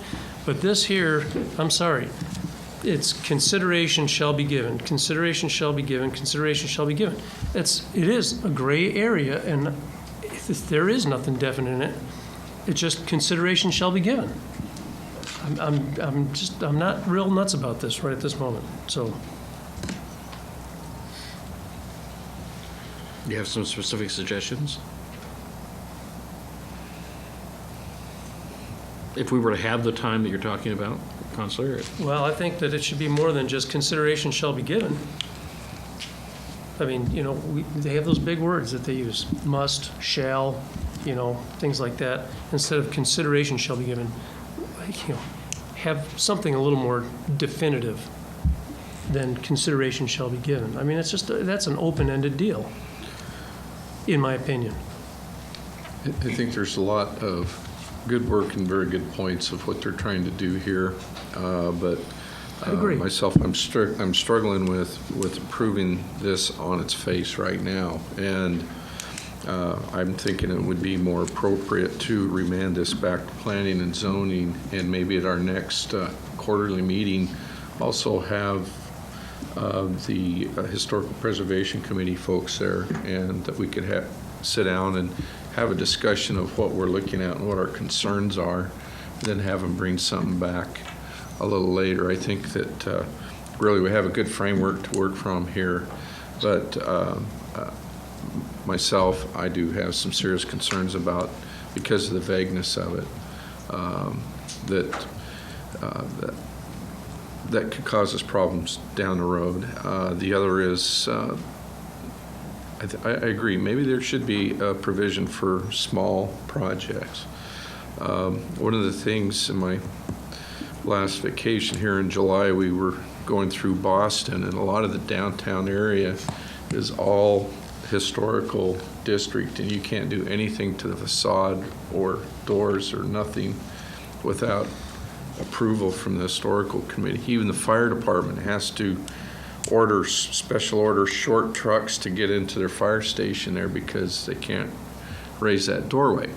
I can understand that there's a lot of history, early history there, but that just really struck me of how tough it is to try to keep up buildings and do things there.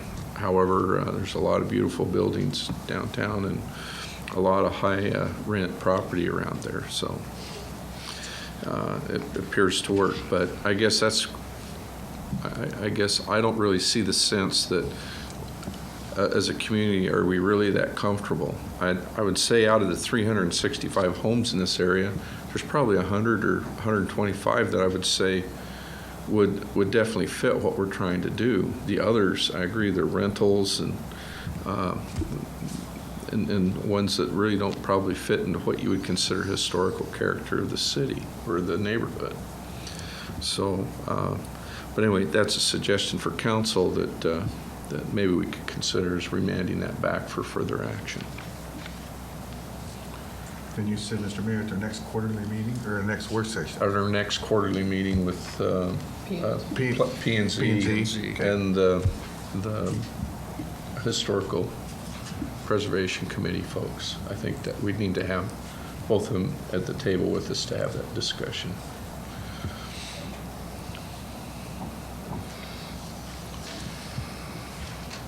Councilor Daniel? I'm assuming you're looking for a motion, Mr. Mayor. Yes, I am. All right. I move that we remand this back to P&Z for our next quarterly meeting. Okay. It's been moved and seconded to remand this issue back to planning and zoning for further discussion and work, and that we'll have a joint meeting with Historical Preservation and City Council and Planning and Zoning on this matter. Okay, everybody understand the motion? Any discussion? Mr. Mayor. Councilor Ortman. The discussion I would have is that makes some sense to us because when we've done that in the past, we have found some common ground that allows this to look a little better. Yes. Agree. Councilor Kleber. Thank you.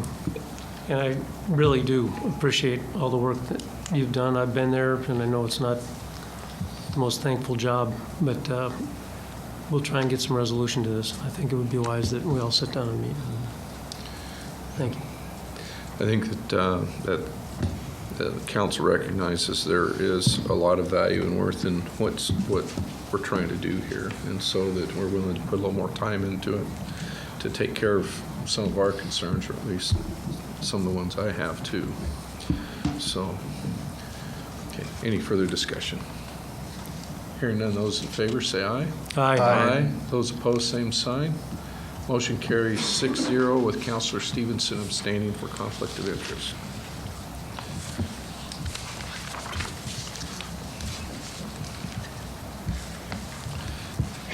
Okay, next item of business is the consent agenda. I'll entertain a motion to read the consent agenda. Mr. Mayor, I move that we read the consent agenda. Second. It's been moved and seconded to read the consent agenda. Is there any discussion by council? Hearing none, those in favor say aye. Aye. Aye. Those opposed, same sign. Motion carries 7-0.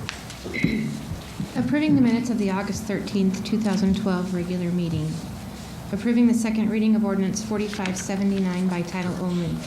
An ordinance of the City of Lewiston, Municipal Corporation of the State of Idaho, establishing floodplain management, providing definitions, providing for permit processing, and the authority of the administrator, providing floodway construction standards, providing variance and appeal processes, providing for penalties, and providing an effective date. Approving Resolution 2012-42 by title only. A resolution implementing the City Council's decision in VA 0112, vacating a portion of the north side of Hemlock Avenue west of 13th Street, as shown on the administrative plat of the Evans Addition, and providing an effective date. Approving Resolution 2012-41 by title only. A resolution declaring conveyor equipment, which is municipal property, to be surplus and providing an effective date. And approving the vouchers payable for August 2nd, 2012 through August 16th, 2012 in the amount of $2,290,730.35. And this excludes payments to Han Rental, Han Supply, and Redesel Engineering. Okay, council, the consent agenda has been read. I'll entertain a motion to approve the consent agenda. Mr. Mayor, I move that we approve the consent agenda as read. Sorry. Second. It's been moved and seconded to approve the consent agenda as read. Is there any discussion? Hearing none, those in favor say aye. Aye. Aye. Those opposed, same sign. Motion carries 7-0. We'll move on to the active agenda. First item of business is the third reading and possible adoption of ordinance 4587. I'll entertain a motion to read ordinance 4587 for the third time by title only, suspending the rules. So moved. Second. It's been moved and seconded to read ordinance 4587 for the third time by title only, suspending the rules. Is there any discussion? Hearing none, those in favor say aye. Aye. Aye. Those opposed, same sign. Motion carries 7-0. Approving the third reading of ordinance 4587 by title only, suspending the rules. An ordinance of the City of Lewiston, amending Lewiston City Code, Section 37-3, by adding the definition of feedlot, amending Lewiston City Code, Section 37-196, by removing the definition of feedlot and providing an effective date. Okay, ordinance 4587 has been read for the third time. I'll entertain a motion to adopt ordinance 4587. Mr. Mayor, I move we adopt ordinance 4587. Second.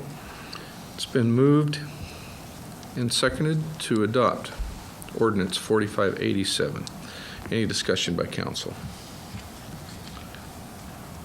Hearing none, those in favor say aye. Aye. Aye. Those opposed, same sign. Motion carries 7-0. Next item of business is the third reading for ordinance 4588 and possible adoption, implementing the council's decision to establish 2 new normal hill zones. Councilor Stevenson, you want to recuse yourself from this issue? Yes, I do this one and item C Item C? Okay. as well. Thank you. I'll entertain a motion to read ordinance 4588 for the third time by title only, suspending the rules. So moved. Second. It's been moved and seconded to read ordinance 4588 for the third time by title only, suspending the rules. Is there any discussion by council? Hearing none, those in favor say aye. Aye. Those opposed, same sign. Motion carries 6-0 with Councilor Stevenson abstaining for conflict of interest. Approving the third reading of ordinance 4588 by title only, suspending the rules. An ordinance implementing the City Council's decision to establish 2 new Normal Hill zones, declaring that certain real property be removed from the previous zone designations of higher density residential, medium density residential, and low density residential within the boundaries of the new zones, and included in the Normal Hill North and South zones, amending the official zoning map of the City of Lewiston, adopting the findings of fact, conclusions of law and decision, and providing an effective date. Ordinance 4588 has been read for the third time. I'll entertain a motion to adopt ordinance 4588. Mr. Mayor, I move that we adopt ordinance 4588. Second. Been moved and seconded to adopt ordinance 4588. Is there any discussion by council?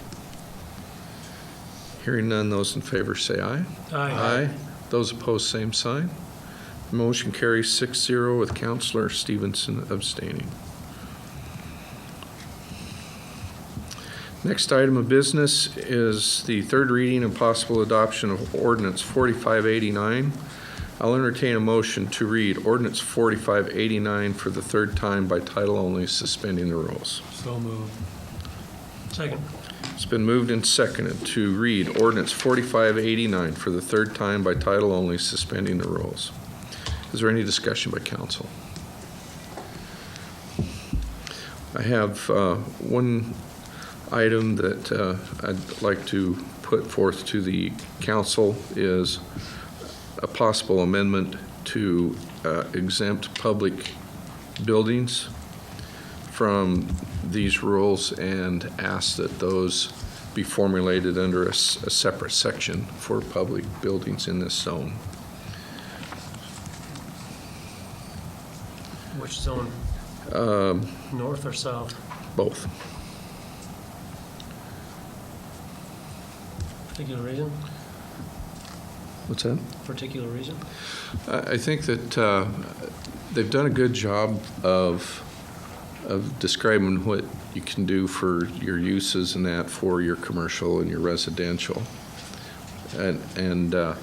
But I think that one thing that's been ignored is public buildings. And again, my big concern is the high school. And I think that we need to, I don't have a problem with anything else that they have there, but I think that it would be appropriate to take a step back and have some specific language generated for the public building portion of that. And so that this time we could just do an exemption for public buildings in the zone. Councilor Kleberg. And if the college, say, were to miraculously find a couple $1 million and want to erect a 6-story parking garage so that they consolidate their parking, that would be a public building. Well, again, I think that's where the rules coming back would govern the height and placement and those kind of things. I think that I have concern of trying to fit mainly the residential qualities and characteristics to public buildings, especially existing public buildings or new. Mr. Mayor. Yes, Councilor Randall. Would the exemption, could we just apply it to existing buildings and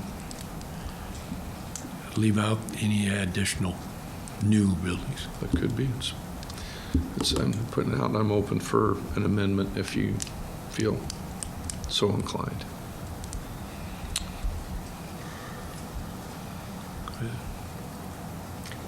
I guess my concern is, since we've already talked about this, if something tragic happened to the high school, that it could still be rebuilt to its existing height and size under this. Is that correct, Joel? Yes. And I know that there's language if they want to do things that you can get a variance or you can get this or you can get that, but I think that it's putting additional encumbrances on an already existing use of property that I don't really think was the intention of what we're trying to do here. Counselor Daniel. I would support you on that. I'm just, I'm curious exactly what type of language would the motion have to be for this? I'll put one out that an amendment would be to exempt public buildings at this time and direct planning and zoning and staff to formulate rules specific to public buildings for in these zones for consideration in the future. Okay. Mr. Mayor, point of order. Counselor. Point of information. Yes. What are you calling a public building? One supported by public funds? Yes. Not something like St. Stan's that isn't, or the hospital that isn't, even though they're public buildings as such? I think whatever would fit under our public building definition, I guess Mr. Plaskin could answer. Can you help us with that one, Joel?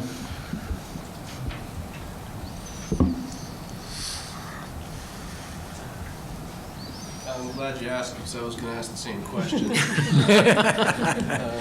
And I don't have the exact definition of public, the term public in terms of land use in my head, but I don't believe that it would include all the types of facilities that I think you're thinking of, Mayor.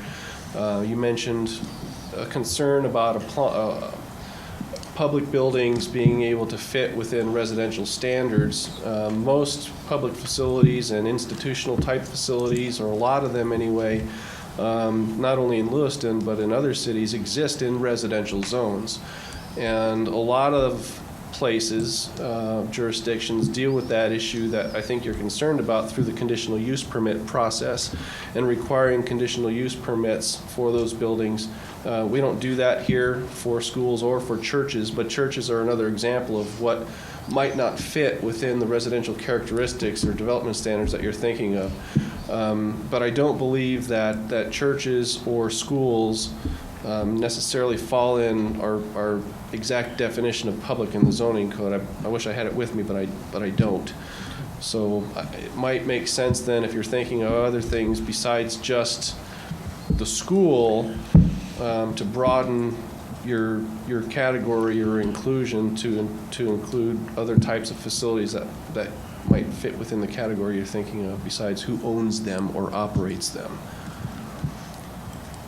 Mr. Mayor, if I might, our zone defines public use as a structure or use intended or used for a public purpose by a city, school district, the county, the state, or any other public agency, or by a public utility. Okay. Here's your answer for definition for public. Yeah, this is. Counselor Daniel. Move that we exempt public buildings from this ordinance and direct staff to prepare language directly in regards to public buildings for this zone. So the motion's been made to amend the ordinance to exempt public buildings at this time and direct staff and planning and zoning to generate some rules regarding public buildings to come back at a later date. Is there a second to that? Second. It's been moved and seconded. Any discussion? Mr. Mayor? Pro Tem So do we Cannon. adopt ordinance 4589 as it's written then? And then they... We can amend it to simply exclude public building. We can put an exclusion of public buildings as to this particular ordinance, and then you can come back with something afterwards. So it would just be a blanket of exclusion of public buildings as defined by the code. Thank you. Any other discussion on the amendment on the floor? Hearing none, those in favor say aye. Aye. Those opposed, same sign. Amendment carries 6-0 with Councilor Stevenson abstaining. Okay, the motion on the floor is to read ordinance 4589 for the third time as amended. Is there any discussion by council? Hearing none, those in favor say aye. Aye. Aye. Those opposed, same sign. Motion carries 6-0. Approving the third reading of ordinance 4589 by title only, suspending the rules. An ordinance enacting new sections of the Lewiston City Code to be codified as Lewiston City Code Section 37-41 and 37-41A, providing for 2 new zoning districts to be known as Normal Hill North and Normal Hill South, providing for outright and conditional uses, providing for lot size, setback, height, access, and other development standards, providing for special notification procedures, and providing an effective date. Ordinance 4589 has been read for the 3rd time. I'll entertain a motion to adopt ordinance 4589. So moved, Mr. Mayor. Second. It's been moved and seconded to adopt ordinance 4589 as read. Is there any discussion by council? Councilor Daniel. Obviously, I'm going to vote against this ordinance. You know, I was obviously for the amendment. I feel it loosened the restrictions. Obviously, unfortunately, only loosened the restrictions to public buildings, but at least it loosened it a little bit. So I still will be opposing this, as I had stated all along from the first reading, from the public hearings and everything. So. Any other discussion by council? Hearing none, those in favor say aye. Aye. Aye. Those opposed, same sign. Nay. Motion carries 5-1 with Councilor Stevenson abstaining.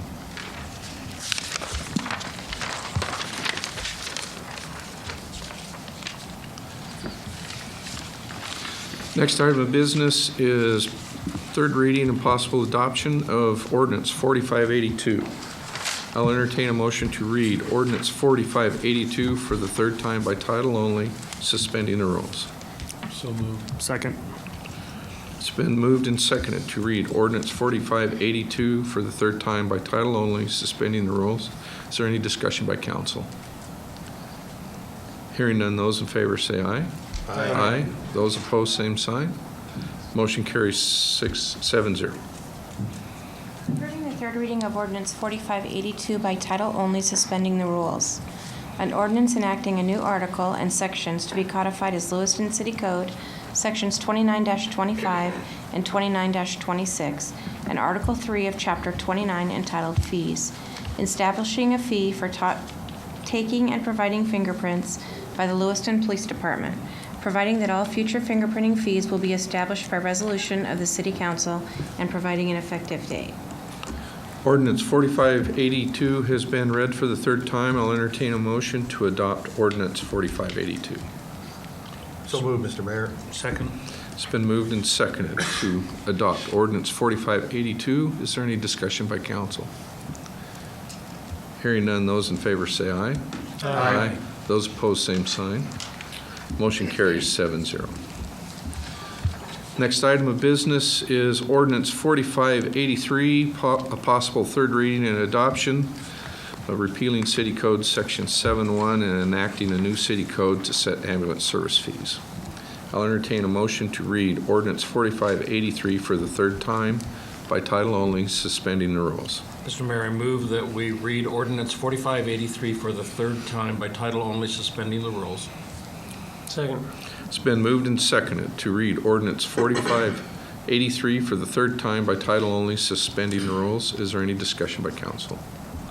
Councilor Randall. I'd like to offer an amendment, make an amendment, whereas they changed the $120 for multiple patients to $225. I would like to offer $120 to $135 for multiple patients. So amend this scheduled from 120 to $135. Yes. There's a motion for an amendment on the floor. Is there a second? Mr. Mayor, can I ask a question before I decide whether or not I want to second it? Is that appropriate, or? We need to either second it, and then we can discuss. Okay, I'll second it just out of curiosity. Well, what's the justification? Well, the other rates, we didn't increase them nearly as much as the multiple patient, and the chief said, yes, we were going to, that amount was acceptable by Medicare, but the problem is how many Medicare patients are you going to carry in a multiple patient situation? So I'm thinking most of the people aren't going to be able to afford that 225. Consequently, I think we should reduce that rate I've got some questions. I see Chief DeYoung is back there.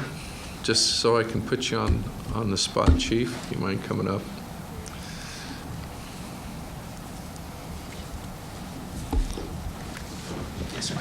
Change of this amendment, are we, the current pricing that we have in the ordinance before us, is it to the Medicare, maximum Medicare rate now, or is it under? I guess that's what, Councilor Randall, you're trying to raise it to the maximum The rate? 225 is what the chief said Medicare would take It's up just to over that the, point. correct. It's 222, 223 is what the actual formulary says. We rounded it to the 225. Okay. And I'm just saying that there'd probably be the people that would be probably utilizing that multiple patient wouldn't have the benefit of Medicare for the most part. When they have private insurance? That was my Maybe. question. If they're private insurance, they're going to allow the same or at a higher rate. So really where the patients that would have the most negative impact would be the uninsured or self-pay patients. Those are the ones that would be at risk, if you will. But Medicare would be covered. Private insurances, it would be that rate would be covered. Mr. Mayor? Pro Tem Cannon. Isn't it true, Chief, also, correct me if I'm wrong from my memory, but isn't this a fee that we haven't played with or For increased years. for years? That is correct. So when you start talking years, if we would have stayed with what we should have been doing, probably be there right now. But here's something that has never been looked at for years, and now we got to get it to where it needs to be. So thank you. So just for my clarification, Councilor Randall, you're moving the rate from 225 to 135? Yeah. Okay. Any other questions, Chief DeYoung, or? I'm guessing you probably don't have all of the figures with you. What kind of impact would that have by lowering that? You know, there would be a minimal impact. We're talking about approximately 100 times, just under 100 times per year that we have that. So, you know, 100 times 100, 10,000. I have to look at the calculator over there. You know, so there's a, you know, in the big number of the amount that we're talking for EMS revenue, it's minimal, but it is $10,000. That's projected, you know, and and that's based on, you know, what we're saying with the Healthcare Finance Administration numbers of reimbursement through HCFA for Medicare and Medicaid. Any other questions, Chief DeYoung? Thank you. I think for myself that I don't think I can support this amendment because one of the things we're looking at is at least cost recovery for operating our fire department EMS. And I guess if it's additional $10,000 revenue, that's $10,000 less that we go to the general property tax to help go to those efforts. So at this time, I don't think I could approve or support this amendment of lowering it down to 135. And I think the other thing is in the past, we've had rates that were higher that we could recover from some insurance companies. However, the vast majority is Medicare. And so we ended up writing off $1 million or millions of dollars a year because they just flat don't pay those with our contract with Medicare. And so instead of overstating our revenues and having to adjust at the end of the year, I think that it is a prudent course to try to recover as much cost as we can for the service we provide. If Medicare is paying $225, I've got a pretty good guess that the true cost of service is probably double that. So I think that that's something probably ought to consider, and if you want to support this or not. Any other discussion on the amendment on the floor? Okay, hearing none, those in favor of supporting the amendment to lower the rate from 225 to 135, say aye. Aye. Those opposed, say aye. Aye. I think motion fails 2-4.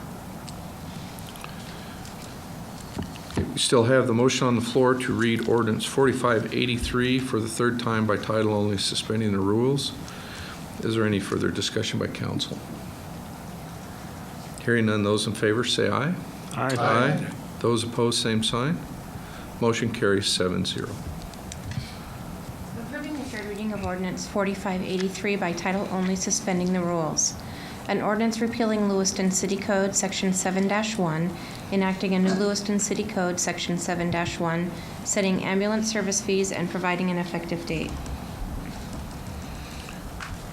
Ordinance 4583 has been read for the third time. I'll entertain a motion to adopt ordinance 4583. So moved, Mr. Mayor. Second. It's been moved and seconded to adopt ordinance 4583. Is there any discussion by council? Hearing none, those in favor say aye. Aye. Those opposed, same sign. Nay. Motion carries 6-1. Next item of business is possible reading and adoption of ordinance 4585, amending ordinance for our annual appropriation for through October 1, 2011. I'll entertain a motion to read ordinance 4585 for the third time by title only, suspending the rules. So moved. Second. It's been moved and seconded to read ordinance 4585 for the third time by title only, suspending the rules. Is there any discussion by council? Hearing none, those in favor say aye. Aye. Those opposed, same sign. Motion carries 7-0. Approving the third reading of ordinance 4585 by title only, suspending the rules. An ordinance of the City of Lewiston, Idaho, amending ordinance number 4563, the annual appropriation ordinance for the fiscal year beginning October 1, 2011, and ending September 30th, 2012. Appropriating additional monies that are to be received by the City of Lewiston, Idaho, in the sum of $6,748,690, and providing an effective date. Ordinance 4585 has been read for the third time. I'll entertain a motion to adopt ordinance 4585. So moved, Mr. Mayor. Second. It's been moved and seconded to adopt ordinance 4585. Is there any discussion by council? Hearing none, those in favor say aye. Aye. Those opposed, same sign. Motion carries 7-0. Next item of business is ordinance 4584, possible third reading and adoption for the annual appropriation ordinance. I'll entertain a motion to read ordinance 4584 for the third time by title only, suspending the rules. Mr. Mayor, I move that we read ordinance 4584 for the third time by title only, suspending the rules. Second. It's been moved and seconded to read ordinance 4584 for the third time by title only, suspending the rules. Is there any discussion from council? Councilor Stevenson. I oppose this budget. It's too high. It constitutes unnecessary expense, I believe, and I feel that there is room for us still to find savings and not have such a high bloated budget compared to our revenues. Any other discussion by council? Councilor Randall. I agree with Councilor Stevenson. I think it's also too high. I think we need to get down lower.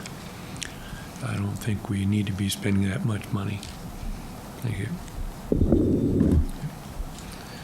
Any other discussion from council? Okay. Councilor Kleberg. If I may, this is not setting the dollar amount. That's On correct. 4584. That's 4586. 4586 is setting the dollar amount. Well, the dollar amount is listed on page 3.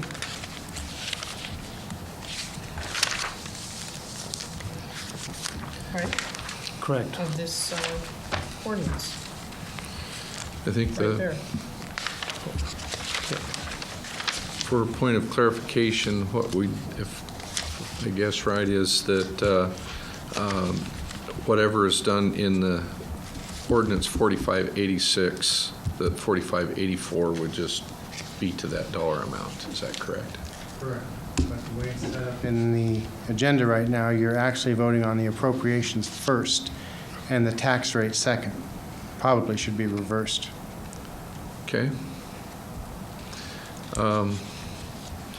If council would like to, we could table this motion until we deal with item H, ordinance 4586. I think, Mr. Mayor, you did something with the council's concurrence, change the order on the agenda. Does council concur to do that? Change the order? Okay.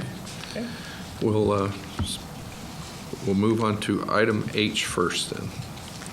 I'll entertain a motion to read ordinance 4586 for the third time by title only, suspending the rules. So moved, Mr. Mayor. Second. It's been moved and seconded to read ordinance 4586 for the third time by title only, suspending the rules. Is there any discussion by council? Councilor Stevenson. Thank you, Mr. Mayor. I would like to amend ordinance 4586 so that, well, actually, I have two comments. The first is that on the agenda, 4586 proposes a tax certification amount of $15,817,530, whereas the actual document has the figure from last week's meeting, $15,740,080. And I realize that the agenda item is not the specific thing that we're voting on, but I just wanted to point that out so if people are reading the agenda in the audience, they understand that the figure that's listed there is not the one that we're talking about in the amended ordinance. And then the second point, and the amendment I would like to make, is that 4586 be amended to include a figure that would reflect a zero property tax increase, and I'll depend on our CFO to give us that figure. I didn't know if it was going to be the same figure as last week that you gave us, or if it would be different, so we'll count on you. So the amendment on the floor is to amend the ordinance to a 0% property tax increase. Right, but whatever that it figure has to is. name a figure, not a percent Right. tax increase. 15,509. I think that's Well, I in didn't the- know if it was going to be the same as last week. Correct, Mr. Mayor. Be 15,509,324. Yeah, okay. Then I would amend it, the text at the beginning to reflect $15,509,324, and that would reflect a 0% tax increase, property tax increase. Okay. There's an amendment on the floor. Is there a second? Second. It's been moved and seconded for amendment to fix the tax certification rate to 0% property tax at the previously stated amount. Is there any discussion on the amendment? Councilor Kleber. Thank you, Mr. Mayor. Actually, I find myself in agreement with Councilor Stevenson for a change. I will say this, after looking at my property tax bill and my assessed value of my house is reduced in its value assessment-wise about $20,000. Now, I don't know if that's because somebody down the street bought a house or sold a house or what the deal is, but using Mr. Marsh's math, I'm going to see a property tax increase anyways because the value of my house went down. So I'm already dealing with property tax increase. I think I speak for a lot of people in this town that have seen the value of their personal property go down. They're automatically going to see a price increase, and now we're proposing to add to it. We have a balanced budget at a 0% property tax increase. Isn't that correct, Mr. City Manager? Yes. Thank you. We can't maybe afford to buy all the things that are on the wish list. I mean, I might be persuaded to bump it a little, but right now, that's exactly where I'm at. And believe me, I do speak for a lot of people in this town. Nobody likes to have their property taxes raised, but when they're already going to be raised because the value of their price or the value of their house is going down, you know, it's not crazy math. I mean, that's just the way it is. I think we do need to rein in some spending, and I offered up some ideas last week, and I was looking at a couple more here. That's not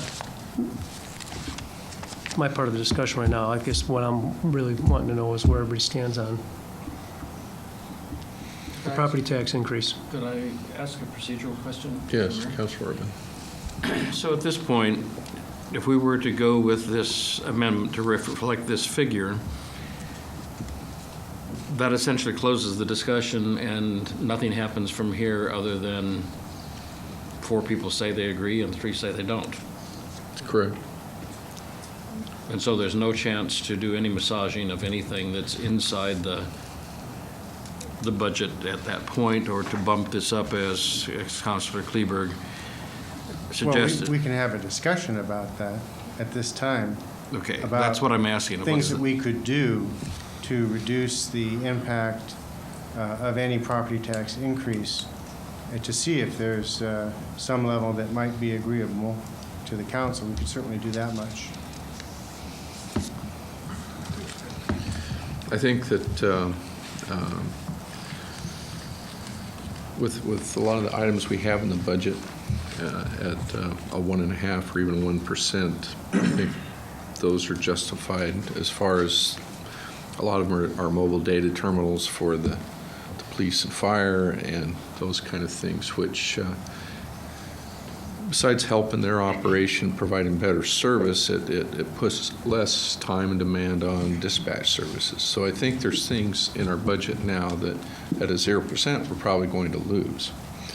And that's one of the things I've asked that council, if you have ideas, and I guess I'm going to press Councilor Kleberg for some other, what additional cuts you see that you would like specifically to see to get to 0%, or do you want to just leave it to staff and go from there? Councilor Kleberg. Well, perhaps Mr. Marsh can answer this question. I noticed in his budget, he's going to be up almost $200,000 for FY13.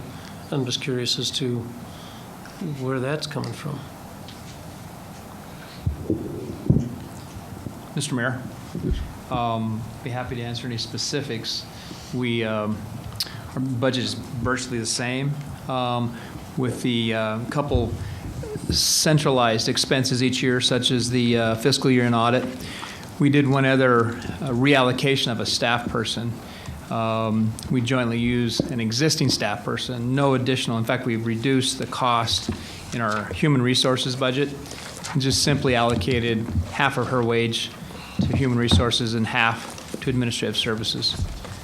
And other than that, you've got your routine software maintenance costs, annual audit, that sort of thing. Well, I mean, the three, the general accounting, utility accounting, and data processing are all up. In fact, data processing's up substantially. I'm just kind of curious as to, and I know that's a budgeted number. That doesn't necessarily mean it's the factual number, but 200,000 is 1%. Mr. Mayor, with regard to the IT budget, as you're aware, we've got this new software update, and so we've got costs that are not only for that, but you're going to have a period of approximately 6 months where we're running parallel, the old software and the new. So there's some maintenance fees that you're going to have to continue to address and pay for under the old system. And then we've, of course, as council knows, we've already launched the new software process.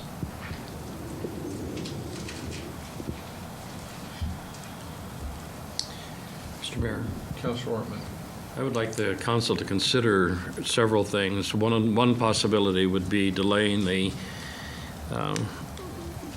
ambulance and keeping some of the items that are in the 1.5% column to get back to a figure closer to 1 or 0.5%. Do that alteration. I think that was brought up last week. I think that makes some sense for a one-time event. I also have a couple of things in community that I really wish we were funding all of the community things at a whole, but I would specifically like to address items that would be less than $1,100. beautiful downtown Lewiston or the Main Street program, Lewiston Civic Theater and Valley Boys and Girls Club. I would like those things to be part of our discussion. It makes me nervous to ask people for more money, and it makes me nervous not to be real honest with you. There are some things we have put off for a long time, but I think there were some suggestions last week that made some sense. I did want to have a point of information, if I could, Mr. Mayor. Could you talk to us about the PEG channel a little bit? I understood that the franchise things were for capital and not for maintenance and operation. Is that correct? The funds that came in there? There is no PEG fee. I didn't think that customers pay for the public channel. There is a franchise fee that's paid by customers that goes into the city's general fund. But that is not specifically designated for the provision of the public service channel that's broadcast by the local cable television station. The original grant that came from our cable service provider was, I believe, $50,000, which was able to be used for capital purchases of equipment. That's been exhausted, basically. So there is no additional monies available other than what comes out of the general fund to pay LCSC every year for their services to broadcast our meetings. But what we heard in citizens' comments is not correct. It is not correct. Thank you. So it comes out of the general fund? It does. The $26,010? Yes, it does. To publicly put this meeting on the air? Correct. Okay. Just for a point of discussion, since Councilor Ortman brought up the issue of the ambulance and the $120,000 which would is associated with that, if that were postponed, that would reduce the property tax request to 0.75%. But that wouldn't include the money we're looking for our telephone system upgrade or? Nope, that's already in the base. That's the telephone system's in Right. the base? Mm-hmm. Division Fire Chief?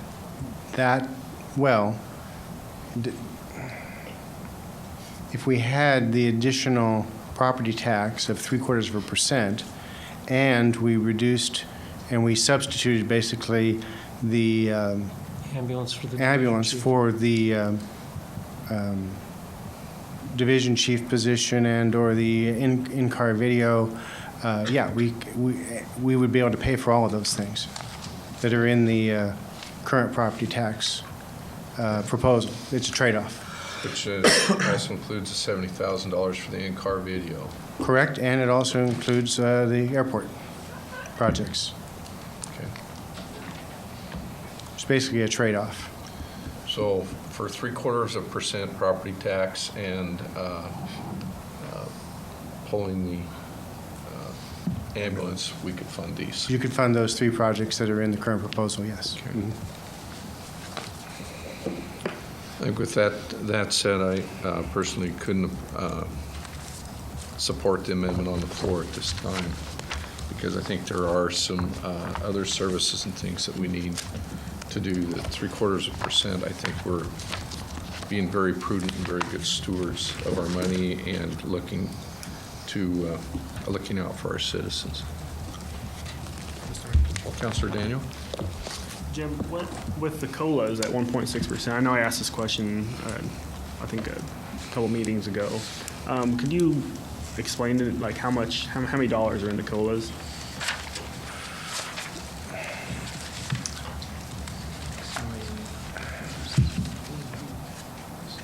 Give us a sec. Roughly, I don't know.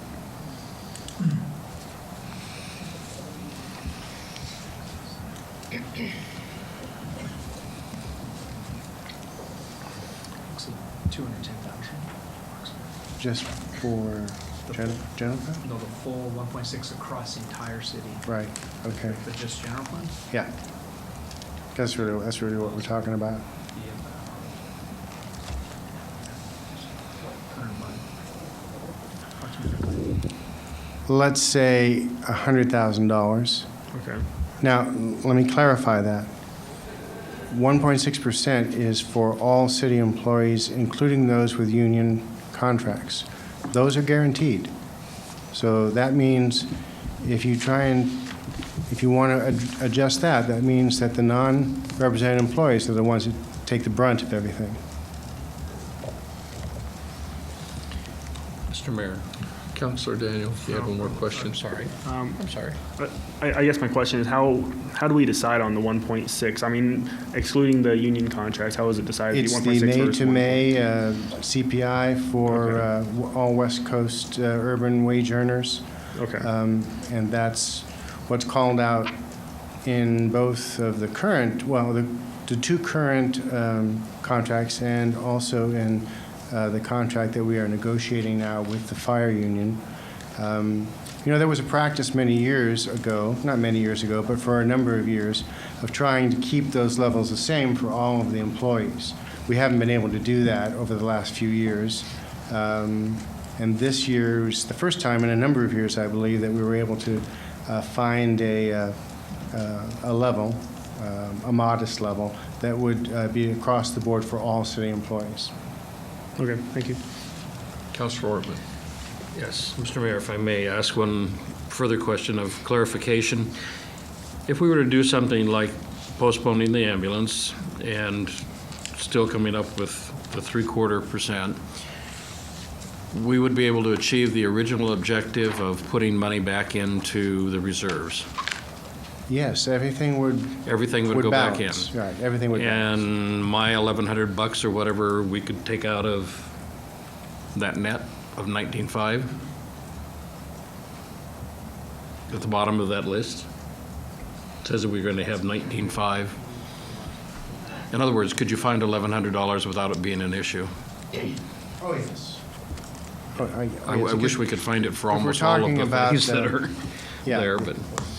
The Boys and Girls Club, for example, and Civic Theater, you know, those were nominal reductions that were, you know, anywhere from $150 to $300 that were put in there because of consistency's sake. When we asked all of our departments to look for savings, we looked within all of the budgets for savings so that we could say that we weren't playing favorites.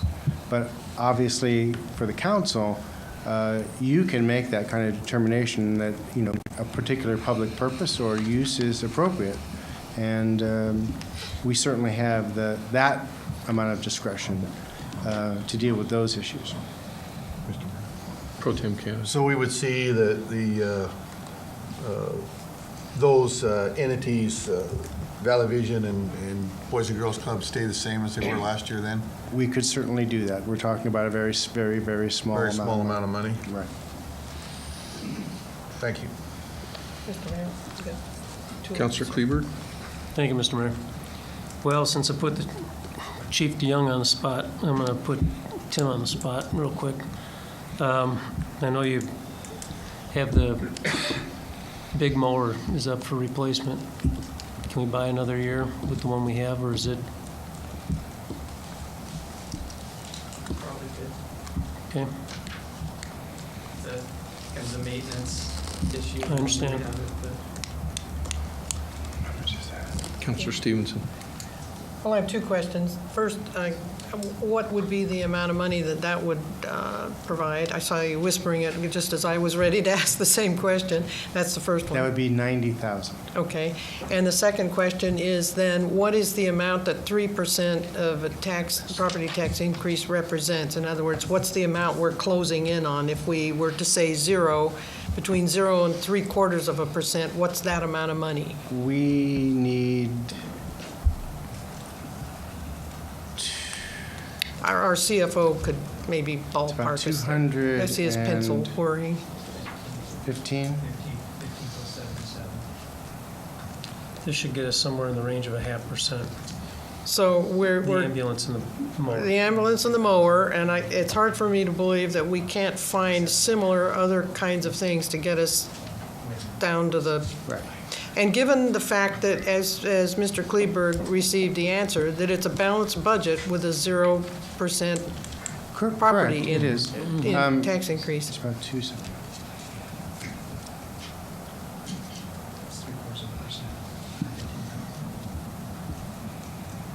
Right, so about where we left it at the last meeting was at a 1.5% tax rate. That would generate approximately $230,000. Okay, and then now the amendment that we have that we're going to vote on is a 0% tax increase, and that would represent, we're working back towards that by suggesting deferring the ambulance and the mower. Right. Now what are we down to? 20,000. 20 what? Okay. A property Surely- tax increase of 20,000. So surely we can find $20,000 in this budget. I don't know. I mean, Perhaps. really? Mr. Mayor, I'd like to offer a substitute motion for the amendment. Councilor Altman. Wait, let's, parliamentary procedure question? Can't I? I haven't heard of that one. Only if she's okay with I it. think you either have to. Up or down? You have to vote, and then I think cleanest way would be to vote on this. Substitute motion, I think, Or may be amend. able to be made if the maker of the motion, original motion won't. Yeah, you can amend the motion on the floor, make an amendment to it if you'd like. Just for an example, as Councilor Cannon said, it costs us $26,000 a year to televise these meetings. There's your 20,000. Just as an example. Right. Right. And I think it would not be difficult to find 20,000. That may, not televising the meeting may not be the one, but I mean, we pay you to help us and the citizens.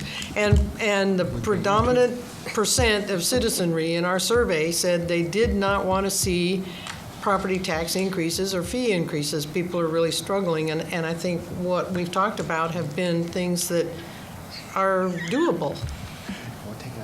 So far, we're getting there. So Yes, we he's can smiling. amend her amendment. Point of information. Yes. You can amend an amendment, You and can amend it. then you have to start voting backwards from there. It just gets lost. Why don't we vote on the First Amendment, just to Councilor Daniel, did you have something? Well, I guess, how much money do we have in our general reserve fund right now, roughly?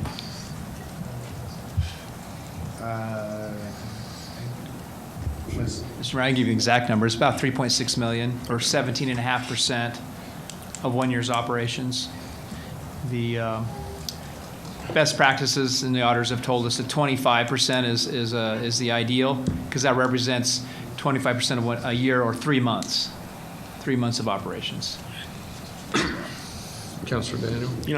And I really do applaud the council for not wanting to dig into the reserves as the council has in the previous years, but when you're in a recession, people are struggling, food prices are soaring, especially, just next year, the estimates for beef prices are expected to go anywhere between 5 and 12%, depending on what source you get it from. Now would be, out of all the years to do it, to maybe dig into reserves just a little bit, even if it's just at 20,000, I think this would be a justifiable reason to do so. In the previous years, we've done it, and we've, to do things to fund extra projects. Now, you can justify the extra project as, good projects, and that's fine, but this would be the year to maybe, dip into savings so we don't hurt the citizens anymore. Pro Tem Cam? I disagree with that. I think that we came to the table at our first meeting, first budget meeting, that we were not going to dip into reserves anymore. We were going to either balance this budget, or we were going to make the cuts that we needed to make to get this budget where we needed it to be. We've cut, the last 2 years, we've used reserves, I think, to balance this budget. And I'm not in favor of that at all, period. I don't care if it's 20,000, I don't care if it's 15,000, I don't care if it's 200,000. We're not going to dip into reserves anymore. What we're doing here is fine, and wherever we go to, whether it's 0% or 3/4 or half or wherever we're at, is fine. But all we're going to do is put more pressure on the years to come. That lawnmower at $80,000 next year may be $110,000. That fire tour, the ambulance that we're going to have, may be $150,000. These things all come into play when we start deferring and we start not doing the projects that are in the master plans and the things that we need. So all we're going to do is next year, we're gonna have this same conversation. And the year after that, another council is gonna have the same conversation about what we're gonna cut or what we're gonna do. There are people hurting in this community. There's people hurting throughout the world. Some of that isn't gonna change. There's always gonna be somebody hurting a little bit, no matter how good the economy is or anything like that. And I fully understand that, and I fully understand trying to make it as easy as possible for our citizens when it comes to a recession and the type of economy we're in. When we start talking our survey, and I don't have that with me again, and I know Jamie gave that to me last week.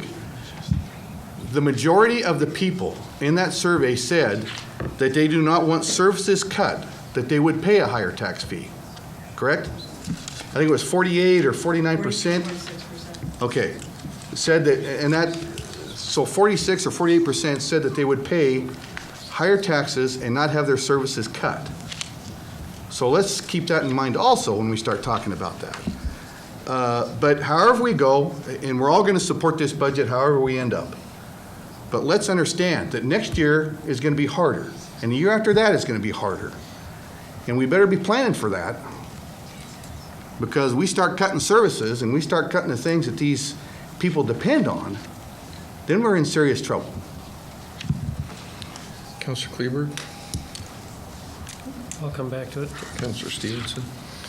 Well, I believe that services are important. Police, fire, water and sewer, streets, those are the kinds of services that people want. We're not talking about cutting those. As a matter of fact, this budget raises fees on our water and wastewater services.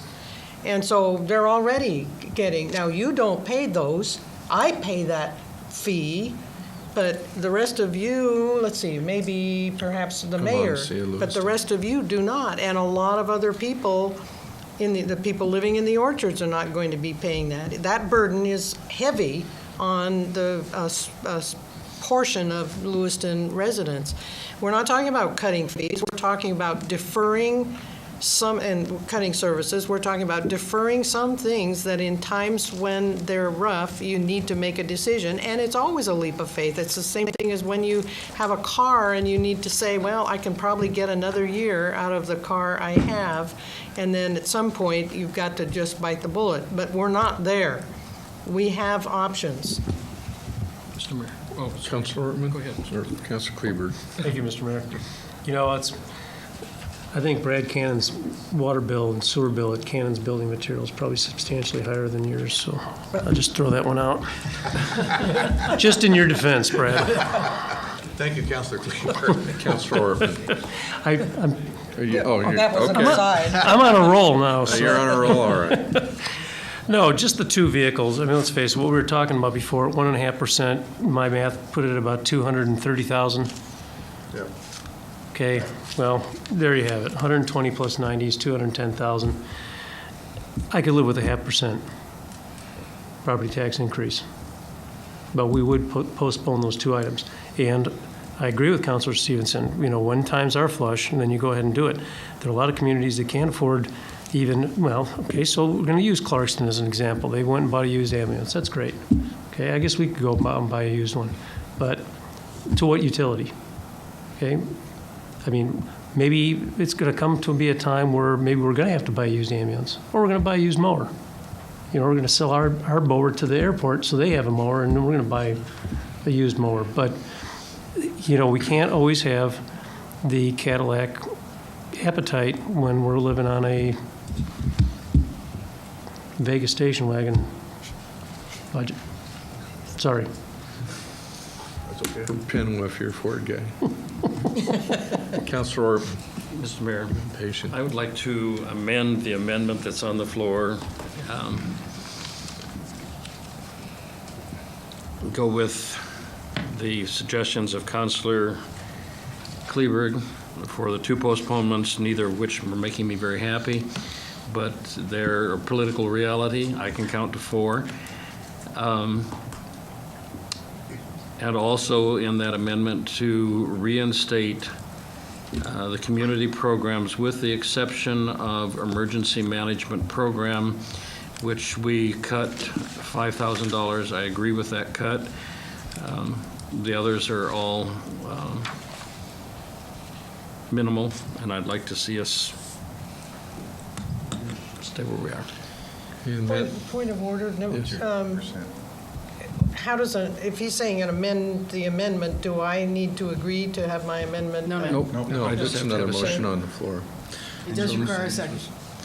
What was your percentage, Councilor Orton? Was it 0.75%? 0.5%? Yeah, Is that what you're? 0.5%? 0.5. Yep, 0.5. So the amendment on the floor is 0.5%. Is there a second? Second.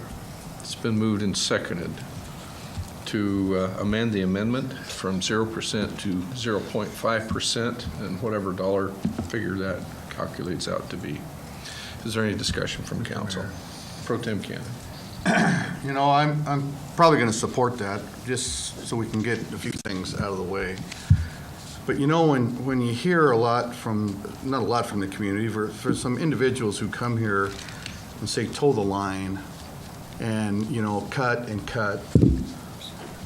As I said in other previous meetings, we've cut over $4 million out of this budget in the last 3 years. That's a lot.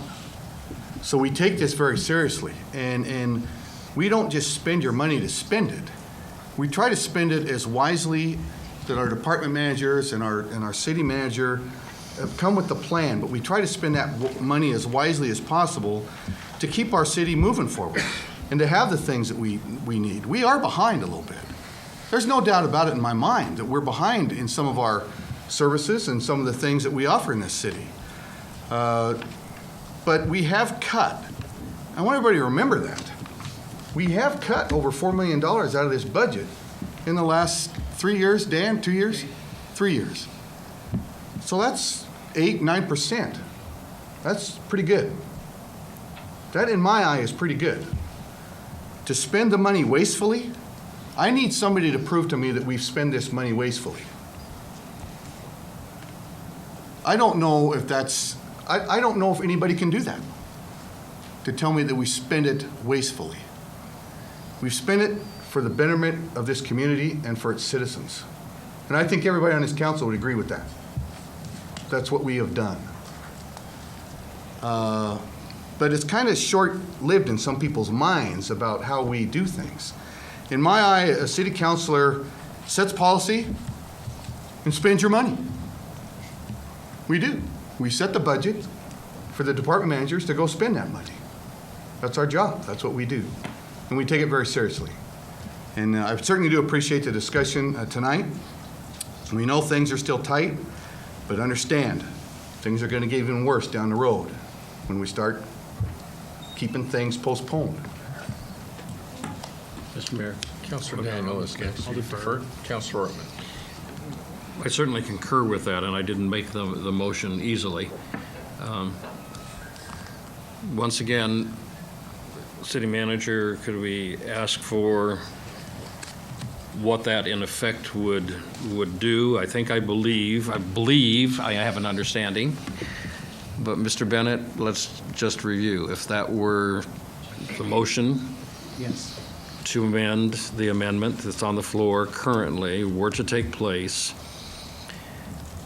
with those two very unfortunate postponements, we would still be able to achieve a balanced budget and get the items that are at the 1.5% level. Correct. So some of the things that we've identified as crucial for the community, and I know I'm going to be expected to ride on that bad lawnmower if it goes bad. Don't pick me up in a bad ambulance. I don't want a Clarkston ambulance, please. I don't want a $7,000 ambulance picking me up. But I think this just is one of these things that at this point makes some sense. It's kind of embarrassing. I think we should almost be at the compromise position of 1.5, but if this does achieve it, I think this has some merit. Any other discussion by council? Councilor Daniel? Just some clarification. So what's the exact motion on the floor right now? So exact motion is an amendment to the amendment that is to bring the We started off at 1.5%. The amendment was to bring it to 0%. We are amending that to 0.5%. So that's what the question is on the floor at this time. That dollar amount is $15,586,380, and it amounts to approximately $7 annually on a $100,000 assessed valuation. 15,586. 380. Okay. And that includes community programs or? That includes it all. Has that been seconded? Yes, someone Yes, it's been seconded. moved and seconded. We're in discussion now. Any further discussion on the amendment on the floor? Hearing none, those in favor, raise your hand. Those opposed, motion carries 6-1. So the amendment has been amended to read 0.5%. Is there any discussion on the amendment to the ordinance 4586? Seeing none, those, Councilor Daniel. Okay, so now are we actually voting on reading it now? Is that where we're at? Yeah, we're Okay. voting on reading ordinance 4586, and it's been amended to 0.5% for $15,586,380. Councilor Daniel. I just have a comment. You know, the reason why I voted for this is, once again, it increased, it made a bad situation slightly better, but I still think it's a bad situation. I still don't support a 0.5% increase, so I'll oppose. Any other discussion? Okay, those in favor of the amendment of 0.5%, raise your hand. Wait, just a moment. We didn't. It's not, we're not voting on that amendment. We amended the amendment. Now we So have the there were amendment. We're amending the ordinance Right, and 4586. reading that for the third time. Right. Yeah. So we're amending, so the motion on the table now is approving the amendment. Okay. So, I understand. No, we already approved the amendment. We approved the amendment to the amendment. Oh. I see what you're saying. We changed it from We're working our way 0 back to the Okay. question. 0.5. So. And then next we would vote on Reading is- third reading of. Right. Okay. So the amendment on the floor is 0.5% for the ordinance. Councilor Daniel. So I will support this. I will support the amendment. Okay. Clear? Everybody got that clear now? Okay. Any other discussion by council? Those in favor, raise your hand. Those opposed, motion carries 6-1. So ordinance 4586 has been amended to reflect 0.5% for $15,586,380. Is there any discussion in reading ordinance 4586 for the third time by title only, suspending the rules? Those in favor say aye. Aye. Those opposed, same sign. Nay. Motion carries 6-1. Actually, I didn't, I was asleep at the switch. We vote, was that a vote to read? Read. To read. I'm an A. Motion carries 5-2. Approving the third reading of ordinance 4586 by title only, suspending the rules. An ordinance fixing and establishing the tax certification on all taxable properties situate within the corporate limits of the city of Lewiston for the fiscal year commencing October 1, 2012 and ending September 30th, 2013, for the purpose of providing and raising monies for municipal and corporate purposes, providing for the tax certification to the Board of County Commissioners of Nez Perce County, Idaho, in the dollar amount of $15,586,380, providing a certified copy of the annual appropriation ordinance to the Board of County Commissioners, Nez Perce County, Idaho, and adopted by the City of Lewiston for the 2012-2013 fiscal year and providing an effective date. Ordinance 4586 has been read for the third time. I'll entertain a motion to adopt ordinance 4586. Second. It's been moved and seconded to adopt ordinance 4586. Is there any discussion by council? Councilor Stevenson. Thank you, Mr. Mayor. Well, I appreciate everyone's work to come to I think, a better solution than we had originally. I still don't support it. I still feel that with the small amount of money that percent is difference, that amount could have been found. So I don't support it, but I appreciate the tone and the manner that everyone has displayed. Councilor Daniel. You know, I agree with Councilor Stevenson. It's nice that we've gone from basically, 1.5% all the way down to 0.5%.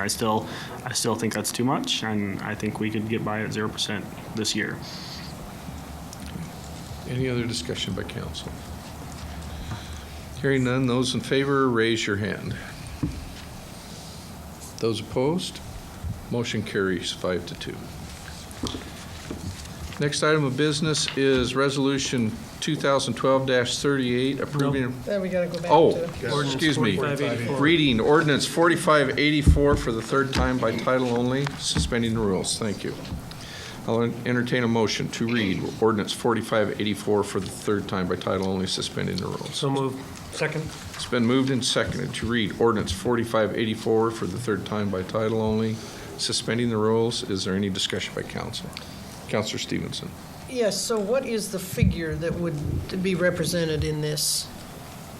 Yes, Mr. Mayor and Council, the grand total final budget would decrease by $231,150 for a final of $57,014,580, with all of the reduction coming in the general fund up above. So would you like that general fund figure as well, or? Well, we should have it 15,586,380. Yeah, basically, instead of 21,587, it's 21,356,5, did you say, 80? 380. 15,586,380 for the general fund.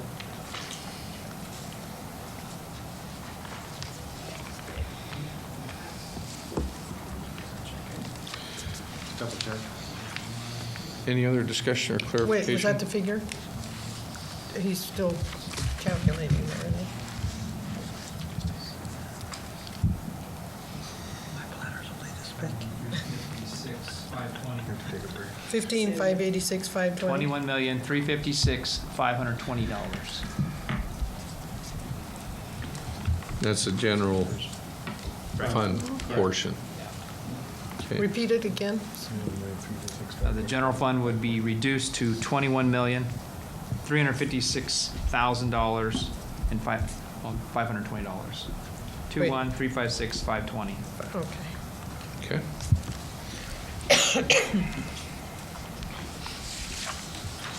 Any other discussion by council? And then the final count, 57. Hearing none, those in favor, raise your hand. Those opposed? You voting in favor or opposed? Those in favor. In favor. Sorry, I was a little Motion slow carries. getting the hand down. Motion carries 5-2. Approving the third reading of ordinance 4584 by title only, suspending the rules. An ordinance to be termed the annual appropriation ordinance, appropriating sums of money authorized by law and deemed necessary for all general and special municipal purposes of the city of Lewiston for the fiscal year commencing October 1, 2012 and ending September 30th, 2013, providing for the filing of a copy of this ordinance with the Secretary of State as required by law and providing an effective date. Ordinance 4584 has been read for the third time. I'll entertain a motion to adopt ordinance 4584. Mr. Mayor, I move that we adopt ordinance 4584. Second.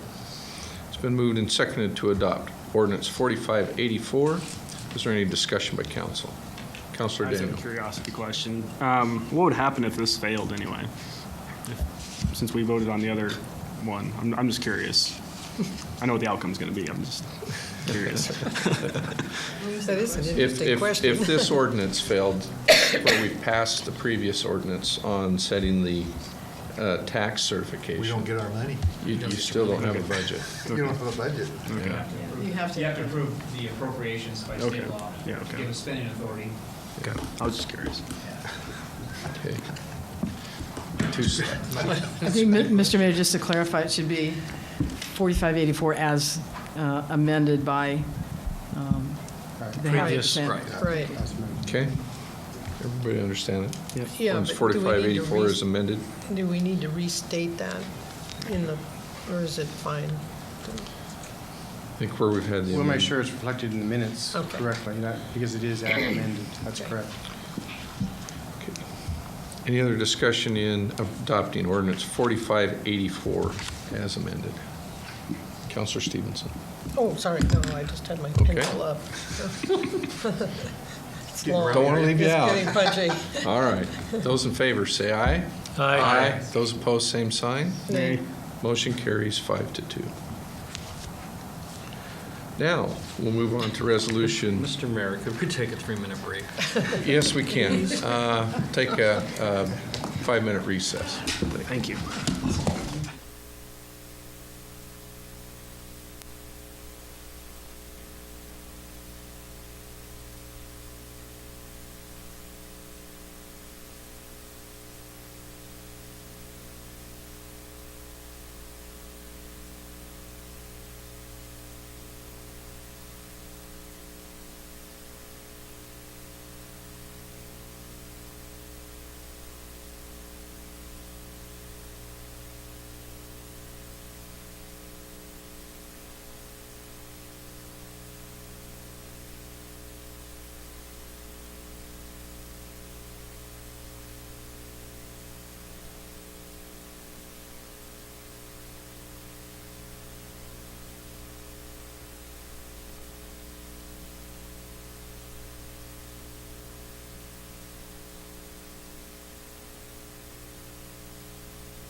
Okay, we'll go ahead and reconvene the meeting. So we'll ask for order. Next item of business is Resolution 2012-38, approving a revised agreement between the city and Sanitary Disposal, Inc. for the provision of recycling services. Mr. Bennett. Thank you, Mayor and members of the council. This is something we've been working on for quite some time with Sunshine Disposal, which is to come up with new contracts that cover both the waste collection and the recycling services that they currently provide to the city. Previously, we've addressed the issue of yard waste with the eco contract, and we've also addressed the extension of our contract services with the Stoughton County landfill. So this is the third piece of our solid waste program. And so we have two resolutions actually on the agenda tonight, one that deals with recycling services and one that deals with solid waste and yard waste collection. So there are representatives of Sunshine Disposal Incorporated here tonight to answer your questions. And with that, I'm open for questions from the council. Councilor Stevenson. Thank you, Mr. Mayor. And I just wanted to mention, as we discovered, if anyone has the material, that the agenda item history page on the first page at the top has the wrong title, but the resolution on the back of that is correct. And so that the recycling one is 38, the title is incorrect on the cover sheet, and the same holds true for the yard waste resolution. 39 should read yard waste, and on the reverse side of the sheet is the correct ordinance, but it got a little jumbled there. Yes. Okay. Any other questions from staff? Councilor Kleber. Just a question. I was kind of looking through the contract, and I noticed that and I've just talked to Dan Johnson, so he might be able to answer this, or the gentleman from Sunshine.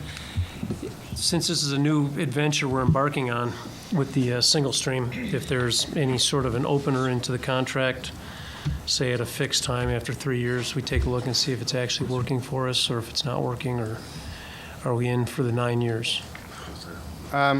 You know, I'm not familiar enough with the specific terms of the contract to answer that question, but I will say this.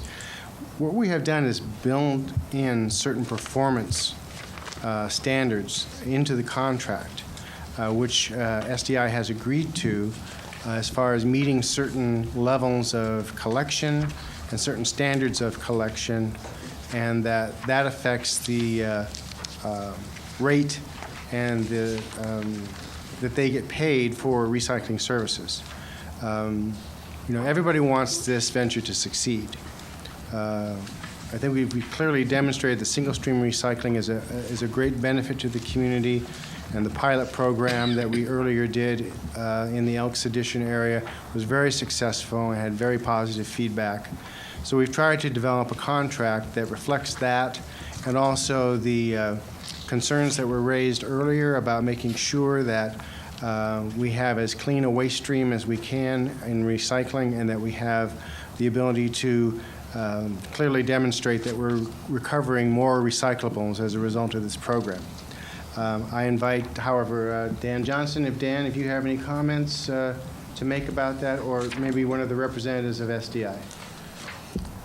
Be more particular. Why don't you come on up? And name and address for the record, too, please. My name is Steve Wolf with Sunshine Disposal and Recycling. Pull the mic up to you. There you go.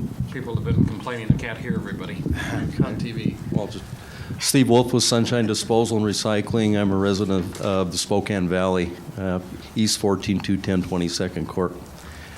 In particular, Councilman Kleberg, the performance standard that Mr. Bennett was talking about was, we agreed if we didn't increase the amount of tonnage coming out of recycling, and that particularly right now we're doing about 600 tons of recyclables, we felt that if we couldn't get an additional 420 tons a year, that we wouldn't be entitled to a CPI increase. That would be the first year. The second year of the program, if we didn't increase it to 480 tons, which that's an additional 60 tons a year, and sustain that through the length of the contract, that we wouldn't be entitled to a CPI increase. Okay. Thanks.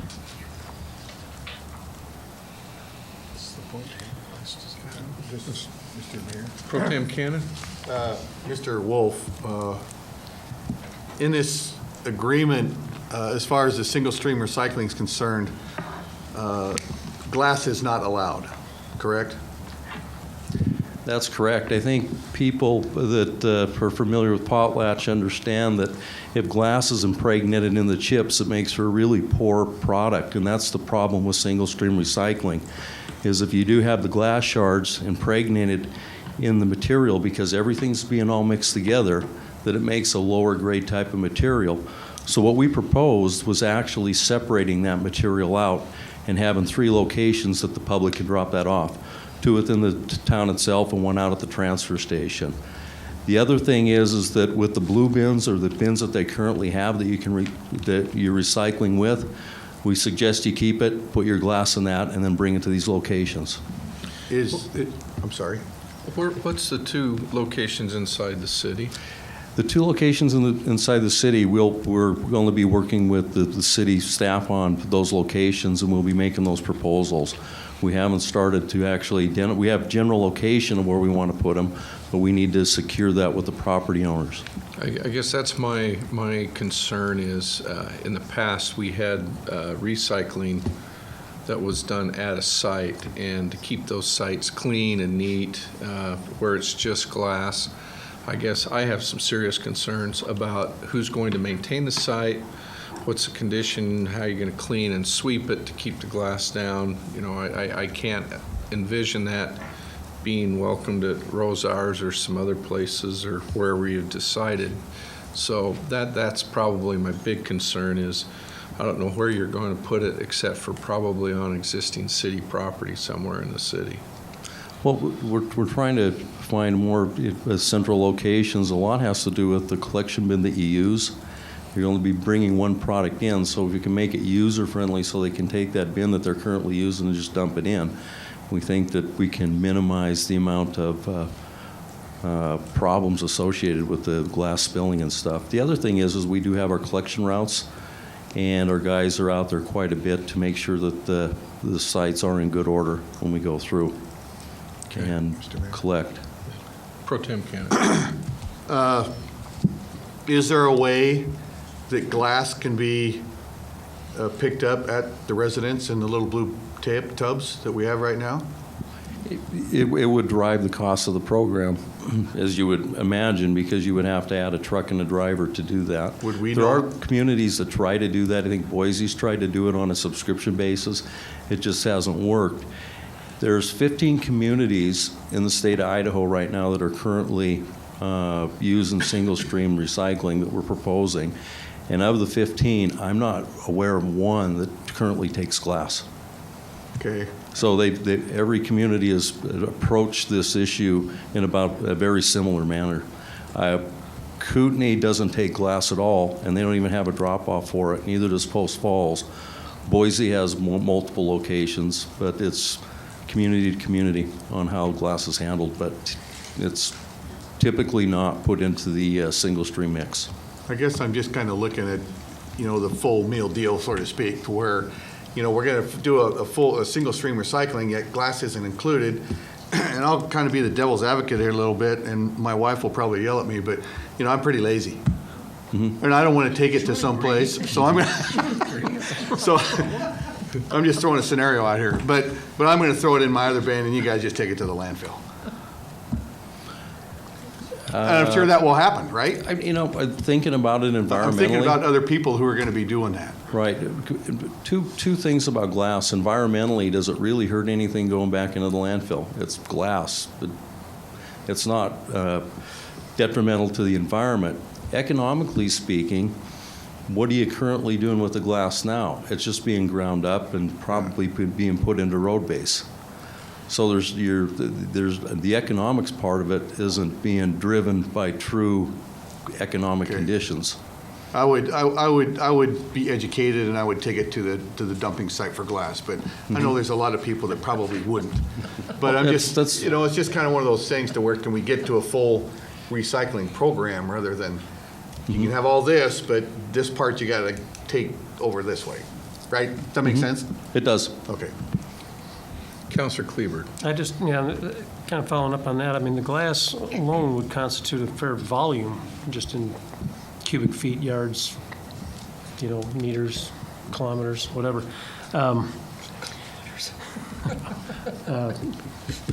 Metric tons, how's that? And I agree with Councilor Cannon. I think that we're going to see a lot more of it going into the landfill. So I don't know if, Dan, have you run any numbers on what the impact on our tonnage going to the landfill would be affected by if we're not taking glass? Are we still going to be crushing glass up there to use and fill?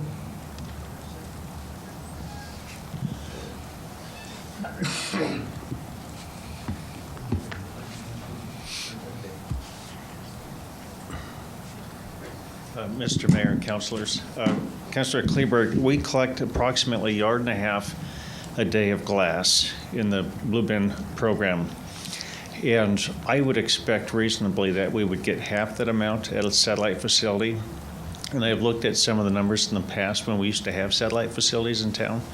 And I've studied those numbers, and we actually used to collect probably about 3/4 to almost 80–90% of what we currently pick up curbside for all recyclable materials. So I don't expect that number to drop a whole lot.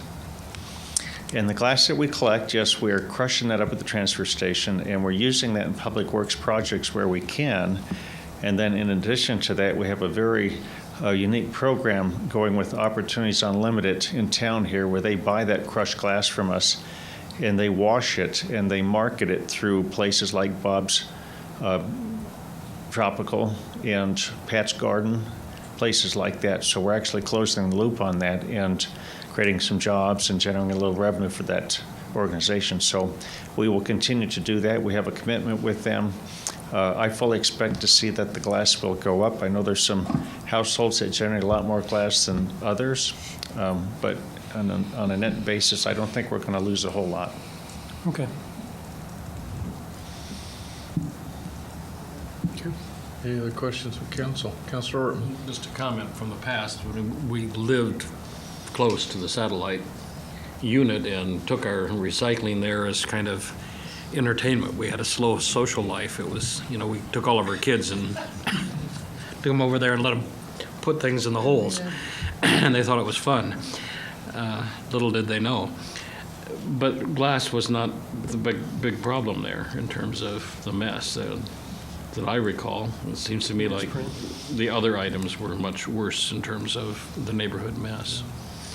I think just in general, the satellite site, that's my big concern is I'd want to make sure that we're real aggressive in cleanup and making sure that it's in a good presentable state all the time. I think it opens, Mr. Mayor, if I may, it opens a way. Some communities have really gone out into educating people to take the glass, and have a lot of civic groups that have volunteered to do a pickup in an area of town and that sort of thing. And, there are a lot of things that we can do for glass if we put our heads together and come up with some of that. Councilor Cleveland. Just one last question for Dan. So, and the SWAC group did unanimously approve this? Mr. Mayor, SWAC submitted a recommendation to Lewiston City Council. I think I mentioned it in the agenda item history. They're recommending that we implement single-stream recycling. Any other questions from council? Okay. Those in favor of reading Resolution 2012-38, say aye. Aye. Those opposed, same sign. Motion carries 7-0. Approving Resolution 2012-38 by title only. A resolution approving a revised agreement between the City of Lewiston and Idaho Municipal Corporation and Sanitary Disposal Incorporated, an Idaho corporation, for the provision of recycling services for the City of Lewiston, authorizing and directing the mayor and city clerk to execute and attest respectively said agreement and providing an effective date. Resolution 2012-38 has been read. I'll entertain a motion to approve Resolution 2012-38. Mr. Mayor, so moved. Second? It's been moved and seconded to approve Resolution 2012-38. Is there any discussion by council? Hearing none, those in favor say aye. Aye. Those opposed, same sign. Motion carries 7-0. Next item of business is reading Resolution 2012-39 regarding a revised agreement between the city and sanitary disposal for the provision of solid waste and yard waste collection. Mr. Bennett. Thank you, Mayor, members of the council. This is the second of the two resolutions that we're bringing for your consideration tonight. The second of two contracts with Sanitary Disposal Incorporated. This is for the provision of our solid waste and yard waste collection. Solid waste is transported to the transfer station. The yard waste is transported to ECO. The terms and conditions of the contracts are very similar. And again, our representatives from Sanitary Disposal, Inc. and our Solid Waste Division Manager, Dan Johnson, are here to answer any specific questions you might have. Council, have any questions of Mr. Johnson or SDI? Okay. Those in favor of reading Resolution 2012-39, say aye.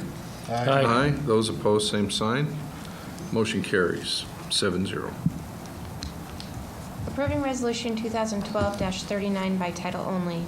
A resolution approving a revised agreement between the City of Lewiston and Idaho Municipal Corporation and Sanitary Disposal Incorporated and Idaho Corporation for the provision of solid waste and yard waste collection for the City of Lewiston, authorizing and directing the mayor and city clerk to execute and attest respectively said agreement and providing an effective date. Resolution 2012-39 has been read. I'll entertain a motion to approve Resolution 2012-39. So moved. Second. It's been moved and seconded to approve Resolution 2012-39. Is there any discussion by council? Hearing none, those in favor say aye. Aye. Those opposed, same sign. Motion carries 7-0. Mr. Mayor. Pro Tem I Kent. want to thank Mr. Wolf and your colleagues for being here tonight. It's been a long meeting, and you sat through a lot of stuff you probably didn't need to sit through, but and also Mr. Johnson for the job that you guys do for our community. Your trucks are clean, your employees are great. You just do a great service to this community, and I certainly appreciate it, and I know our citizens appreciate it. So thank you very much. Okay, next item of business is vouchers payable.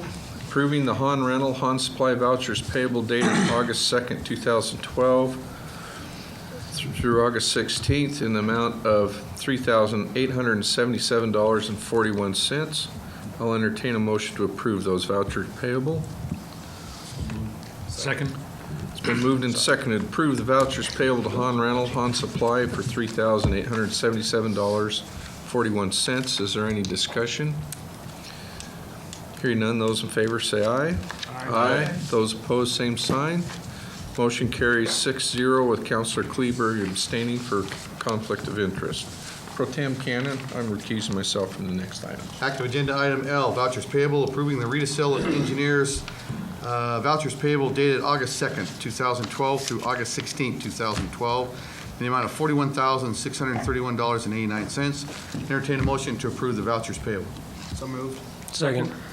It's been moved and seconded to approve the vouchers payable to Rita Sella Engineering in the amount of $41,631.89. Is there any discussion?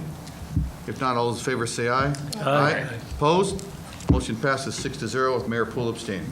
Mayor? Thank you, Pro Tem Cannon. We'll move on to unfinished new business. City Councilor comments. Is there any this evening? Mr. Mayor? Pro Tem Cannon. At the start of this meeting, I had all kinds of comments to make. What I heard from a few of our citizens. I don't think a lot of our citizens feel the same way that those guys do.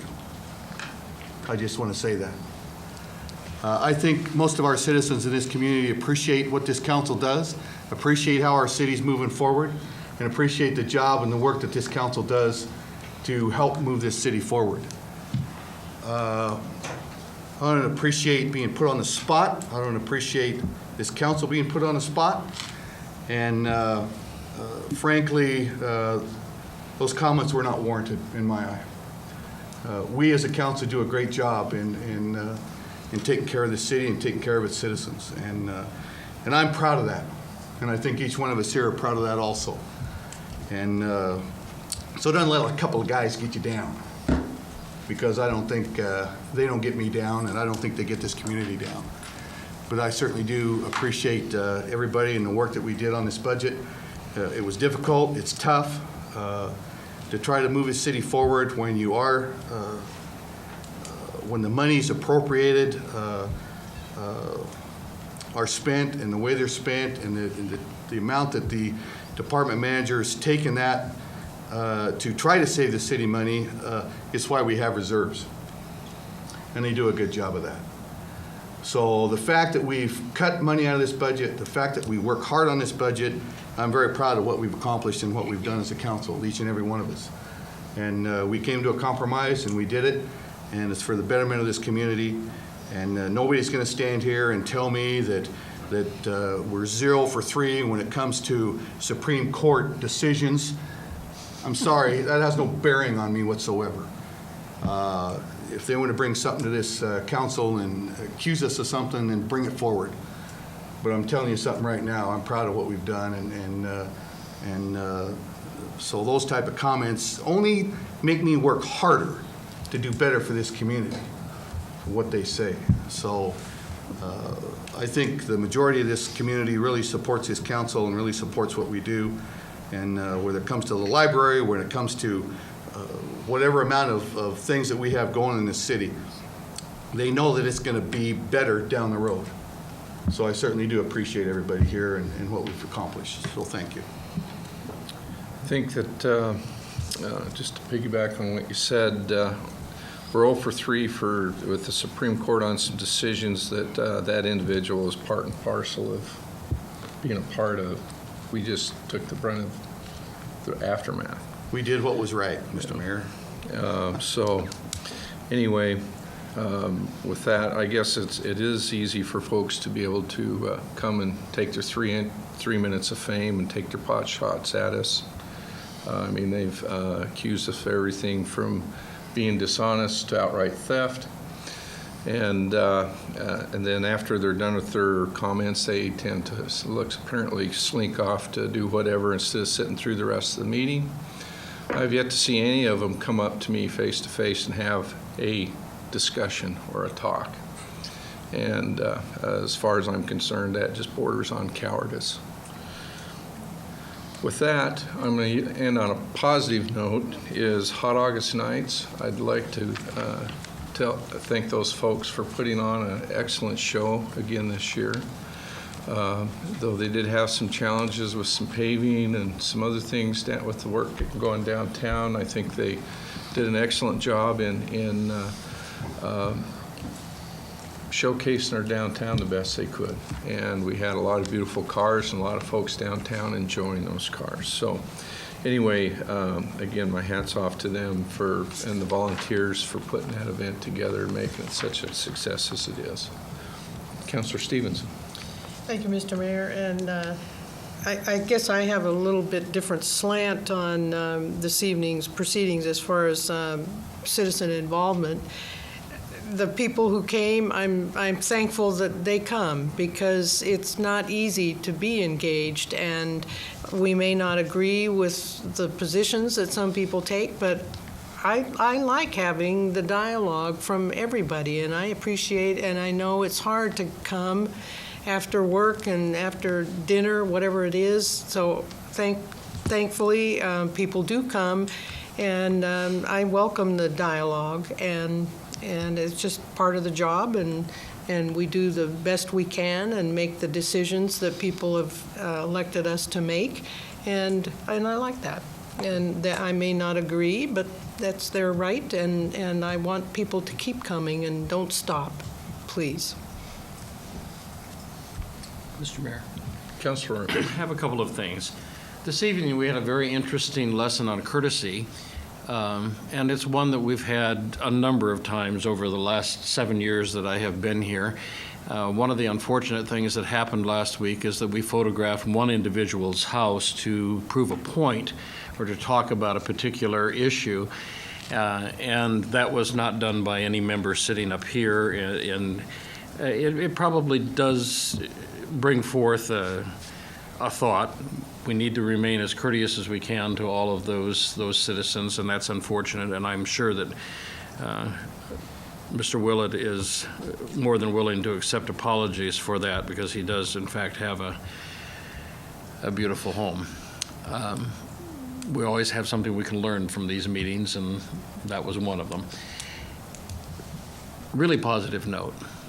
Oh my goodness, this has been a terrific week with the Idaho Territorial Capital Revitalization Project. That's a mouthful. And that mouthful came out of John Mock, I think, originally, but a lot of other people have subscribed to that. I have to thank our department heads, especially Tim, who has worked endlessly with that group to make some things work. Councilor Cannon for organizing the contractors. We still have hurdles to get over. We still have some things to achieve, but we had volunteers that are on the ground and working. Been a great week in terms of fundraising. We will have good announcements about fundraising, and it's moving forward. I think we're going to be able to move into the last phases of that, and I think we're going to be looking for the last $10,000 to $15,000 there. But it's been a great fundraising week with good checks coming in, with good attitudes. And we encourage any of you who want to participate with $10 or $10,000. We don't care. Box 2167. There's my commercial for the evening.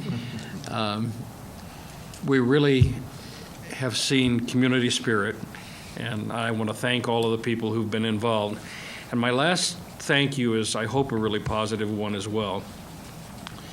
In this budget, regardless of how we feel about percentage, 0, 3%, whatever, I think we have asked our department chairs and their workers to make an awful lot of sacrifices and cuts in places that they may not really feel are the best ways to run their department, and we've made some policy decisions along that way. We have that right to do that, and they will live up to that, and they will make it work.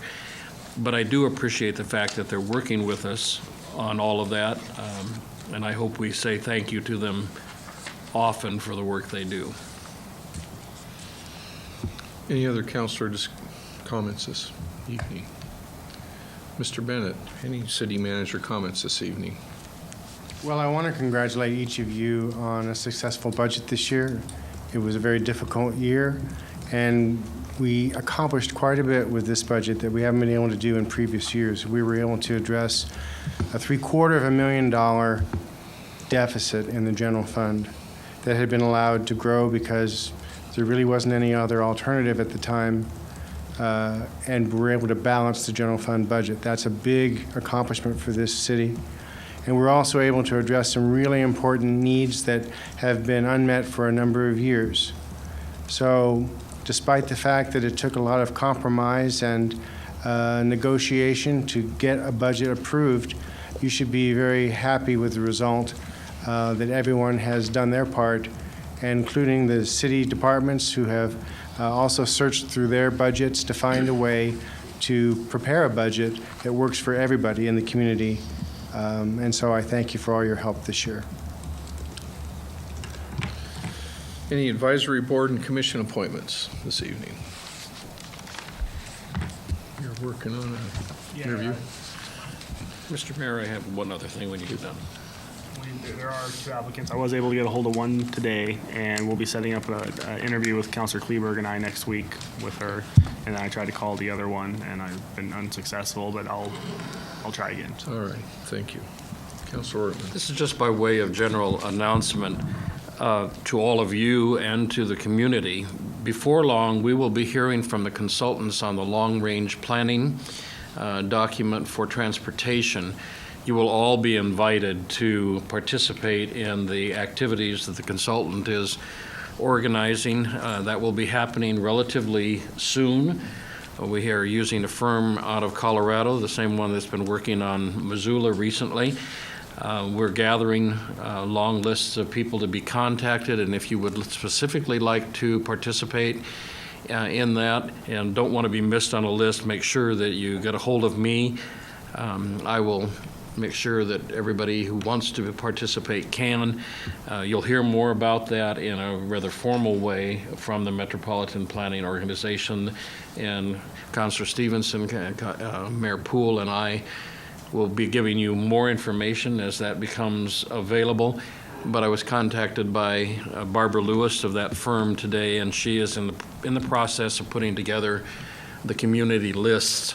So if you know of people who should be invited to talk about transportation, to talk about the roads, the bridges, the bike paths, the walking paths, the sidewalks, those are the kinds of things that we're looking at a long-range plan. Without that long-range plan in place, there are lots of things that we can't look forward to for funding. So we want to make sure that that's updated. Okay. Any work session agenda topics? Well, council, thank you. We've got a budget going forward, and I appreciate every one of you's hard work. Again, it's a process. It takes all 7 of us. So again, thank you. With that, good evening, everyone. This meeting is adjourned.